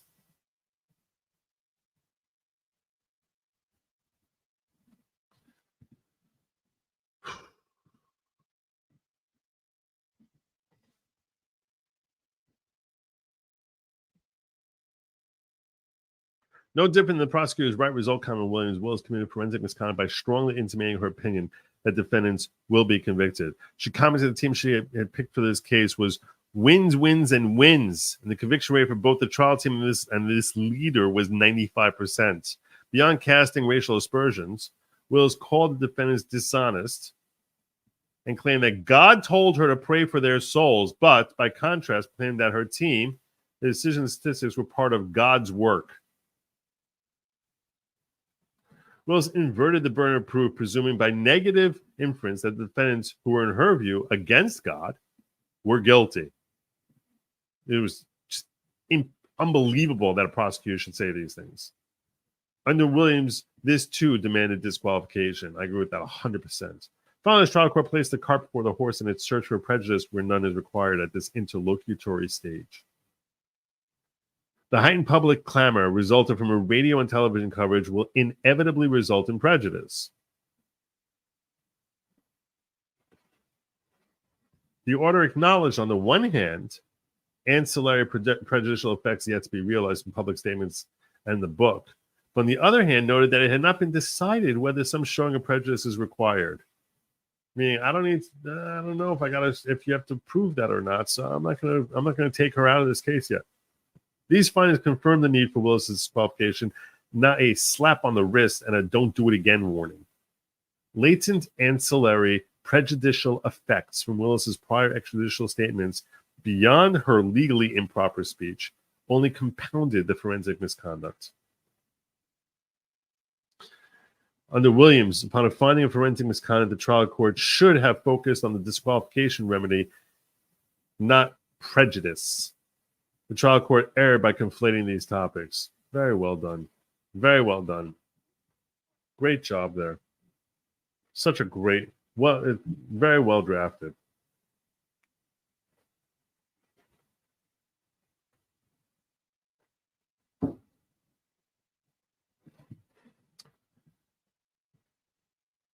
B is disqualification. The trial court truncated the analysis of whether DA Willis' forensic conduct was part of a calculated plan. So Williams tells courts, you have to look out and see, is this all part of a calculated plan evincing and designed to prejudice the defendant in the minds of the jurors? What's this one?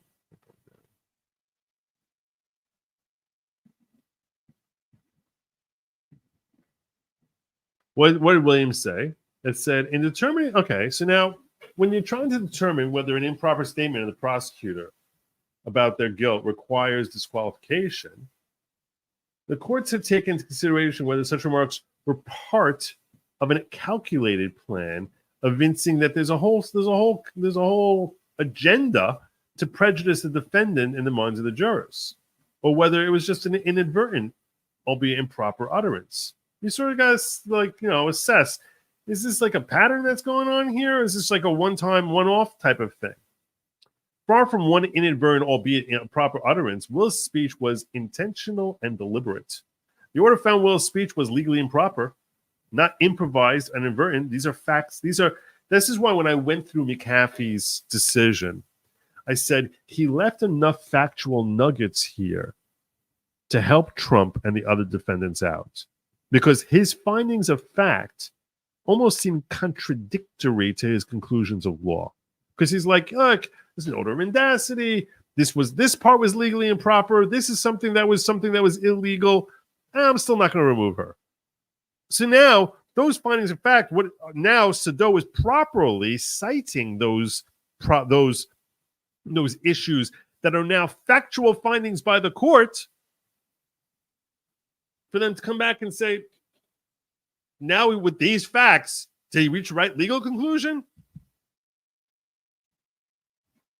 Despite that finding, which required disqualification, the trial court held as best as it could divine under the sole direction of Williams, meaning like, I'm not really sure what Williams is telling me to do here.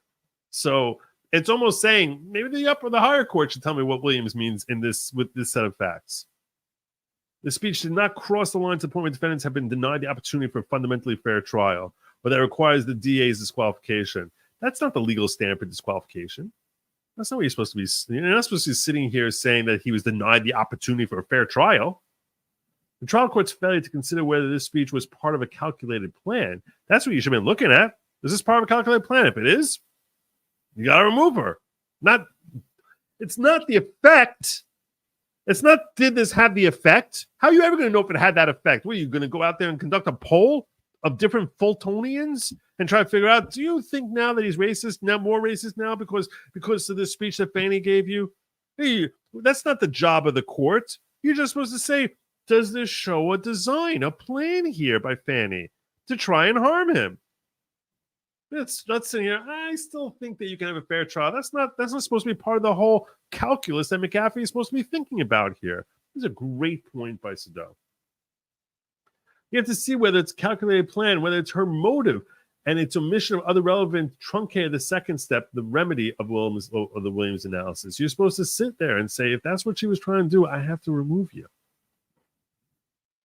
Examined through either the lens of forensic misconduct or an appearance of impropriety, her personal motive was material and palpable. You could see like her heart beating. Boom, boom, boom, boom, boom, boom, boom, boom. Got to get Trump. Got to get Trump. Got to get Trump. Got to get Trump. Got to get Trump. Williams did not require numerous comments over a period to demonstrate a plan. Indeed, Williams involved a single comment on a single day in deciding whether to disqualify. Williams examined and for inadvertence or intentionality. However, over here, a pattern of egregious comments may be necessary to illuminate the plan in circumstances where motive is unclear. Let's say you're not sure whether or not she has a negative motive. So why don't you look at the pattern? Look at everything together. Totality of circumstances. No such ambiguity exists here. At the other end of the spectrum, Willis delivered a prepared speech. This is the opposite of Williams. Williams was an off-the-cuff speech. Fani Willis is a prepared speech with a clear intent to malign defendants for her own personal and political gain. Intentional misconduct undertaken for personal objectives establishes the lack of judgment, impartiality, and fairness required of prosecutors. Motive was evidence of a plan. Public condemnation of the defendants and their counsel was the objective. Motive showed that there was the plan.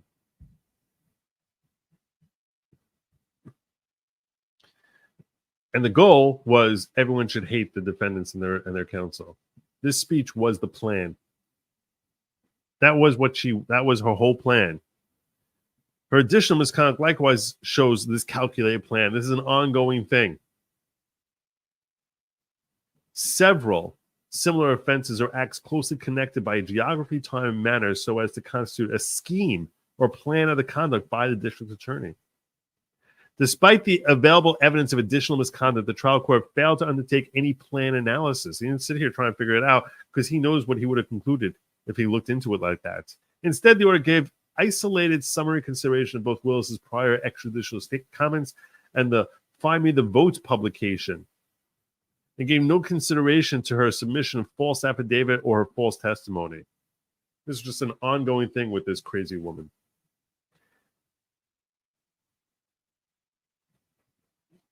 Evidence showing deliberate plan as opposed to unintentional utterances, including 4 categories of conduct. There was a speech, which she was calling racist, prior media statements of that she thought they were guilty, publication of Find Me the Votes, which is the name of her stupid book, Find Me the Votes, and submission of false affidavit and false testimony. 4 different ways she shows that her whole objective here was to make Trump look evil, that is forensic misconduct. That's the appearance of impropriety. In her speech, where she said she was ordained by God and casting racial aspersions toward defendants and defense counsel. This is like a bazooka. This motion here is a bazooka to Fani Willis. This is powerful stuff. I can't tell you something. You know, I just want to share with you something. I don't know how much more of this I'm going to read because I'm not going through the last 24 pages here, but drafting something like this is so much more difficult than I can possibly express to you. It is because you need to have everything be organized and concise and lay out your points and stay on theme and be coherent. This is just a great piece of legal writing. A great piece of legal writing. Unbelievable. Unbelievable. Did you really write this, Steve?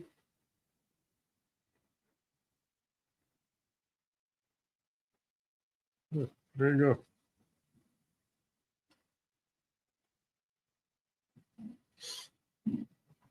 I gotta compliment him. When I see good work like this, I gotta compliment him. Give me a second. I'm gonna forget otherwise. I know Steve Sedell. I don't really know him. I never met him, but he's at least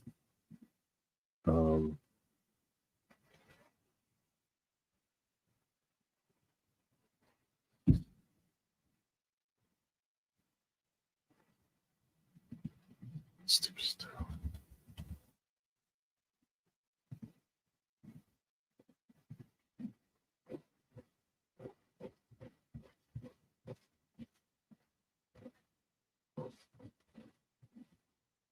I haven't spoken to him since March.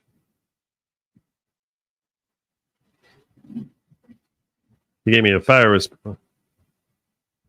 There we go.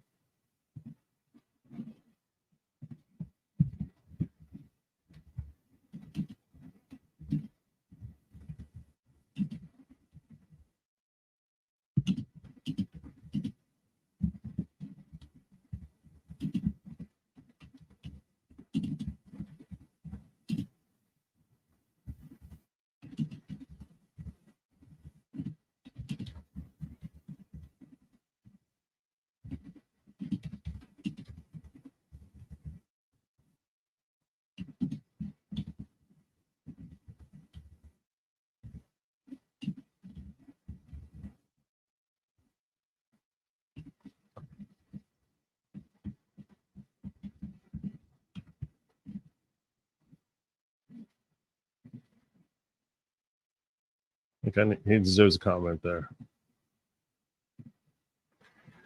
What else, Colts, gets your attention? This guy here, Don Workman. If you're unfamiliar with Don Workman,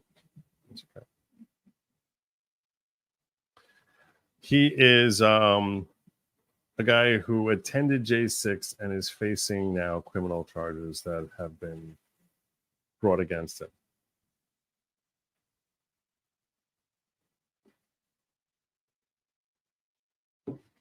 So I think I want to help with his legal defense here. This is Don Workman. I think I appeared on his channel when I was just starting out, like 3 years ago. So I want to see if I can find here. Here's his Give, Send, Go. This morning, my house got no knocked. My house and my husband got taken into custody because he was near the Capitol building as a reporter on J6. I don't know what's coming next, but I do know that many stories of J6 protesters being held in custody for ages, racking up legal fees. No one but the U.S. government can afford. Any donation is helpful. $2 is helpful. I know we're all strapped for cash, but please help if you can. There's no way you can fight the Fed without your help. Thank you. Is there more here? Allie Workman. So the Give, Send, Go is givesendgo.com/Don the Plebe. I'm going to put this in my link in my description. If you are able in a position to try and help them out, they obviously have a long way to go in reaching their goal. And I don't know him personally, but I did meet him online once. And it seemed like a really good, smart guy. And I certainly have learned that when it comes to our government going after people for J6, they need all the help they can get. So let me put a link in here for that.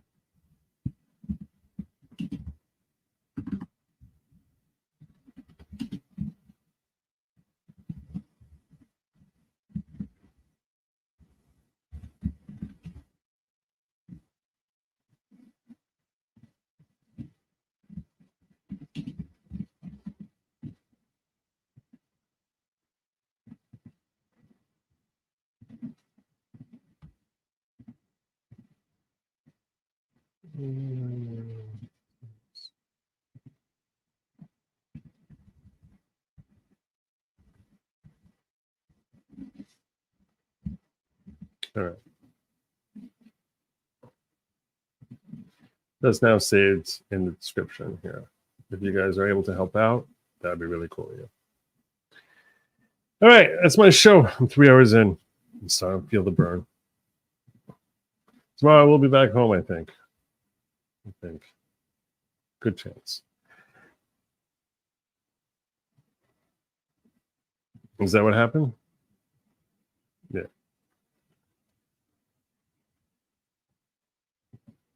So I think he is a good man. Everything I've seen is a good man. I don't know him personally, but my recollection. like I said, is a good man. And why they'd be raising new charges against him 3 years after the fact is just horrifying. It's really horrifying. Any one of us can get that knock at any time. You never know what's going to come. Anyway, so prayers for Don the Plebe and his family. Whatever you can do to help him out, I'd be most obliged. And I'm going to land my plane over here. I think that this motion is going to work by Steve Siddell. I think that I think that the court is going to recognize that there was forensic misconduct here and knock this case out. That's my call. I could be wrong. That's my call. And that's not an easy call to win on. That's not like a safe bet. It's only safe because I really think it's very well written and very well argued. So anyhow, that's my show for tonight. Thank you all for joining me. I will be back here, God willing, tomorrow evening. So let me just do a quick roll around here and see that I got everyone. All right. Land of my plane. Have a good night, you all. And as always, won't speed.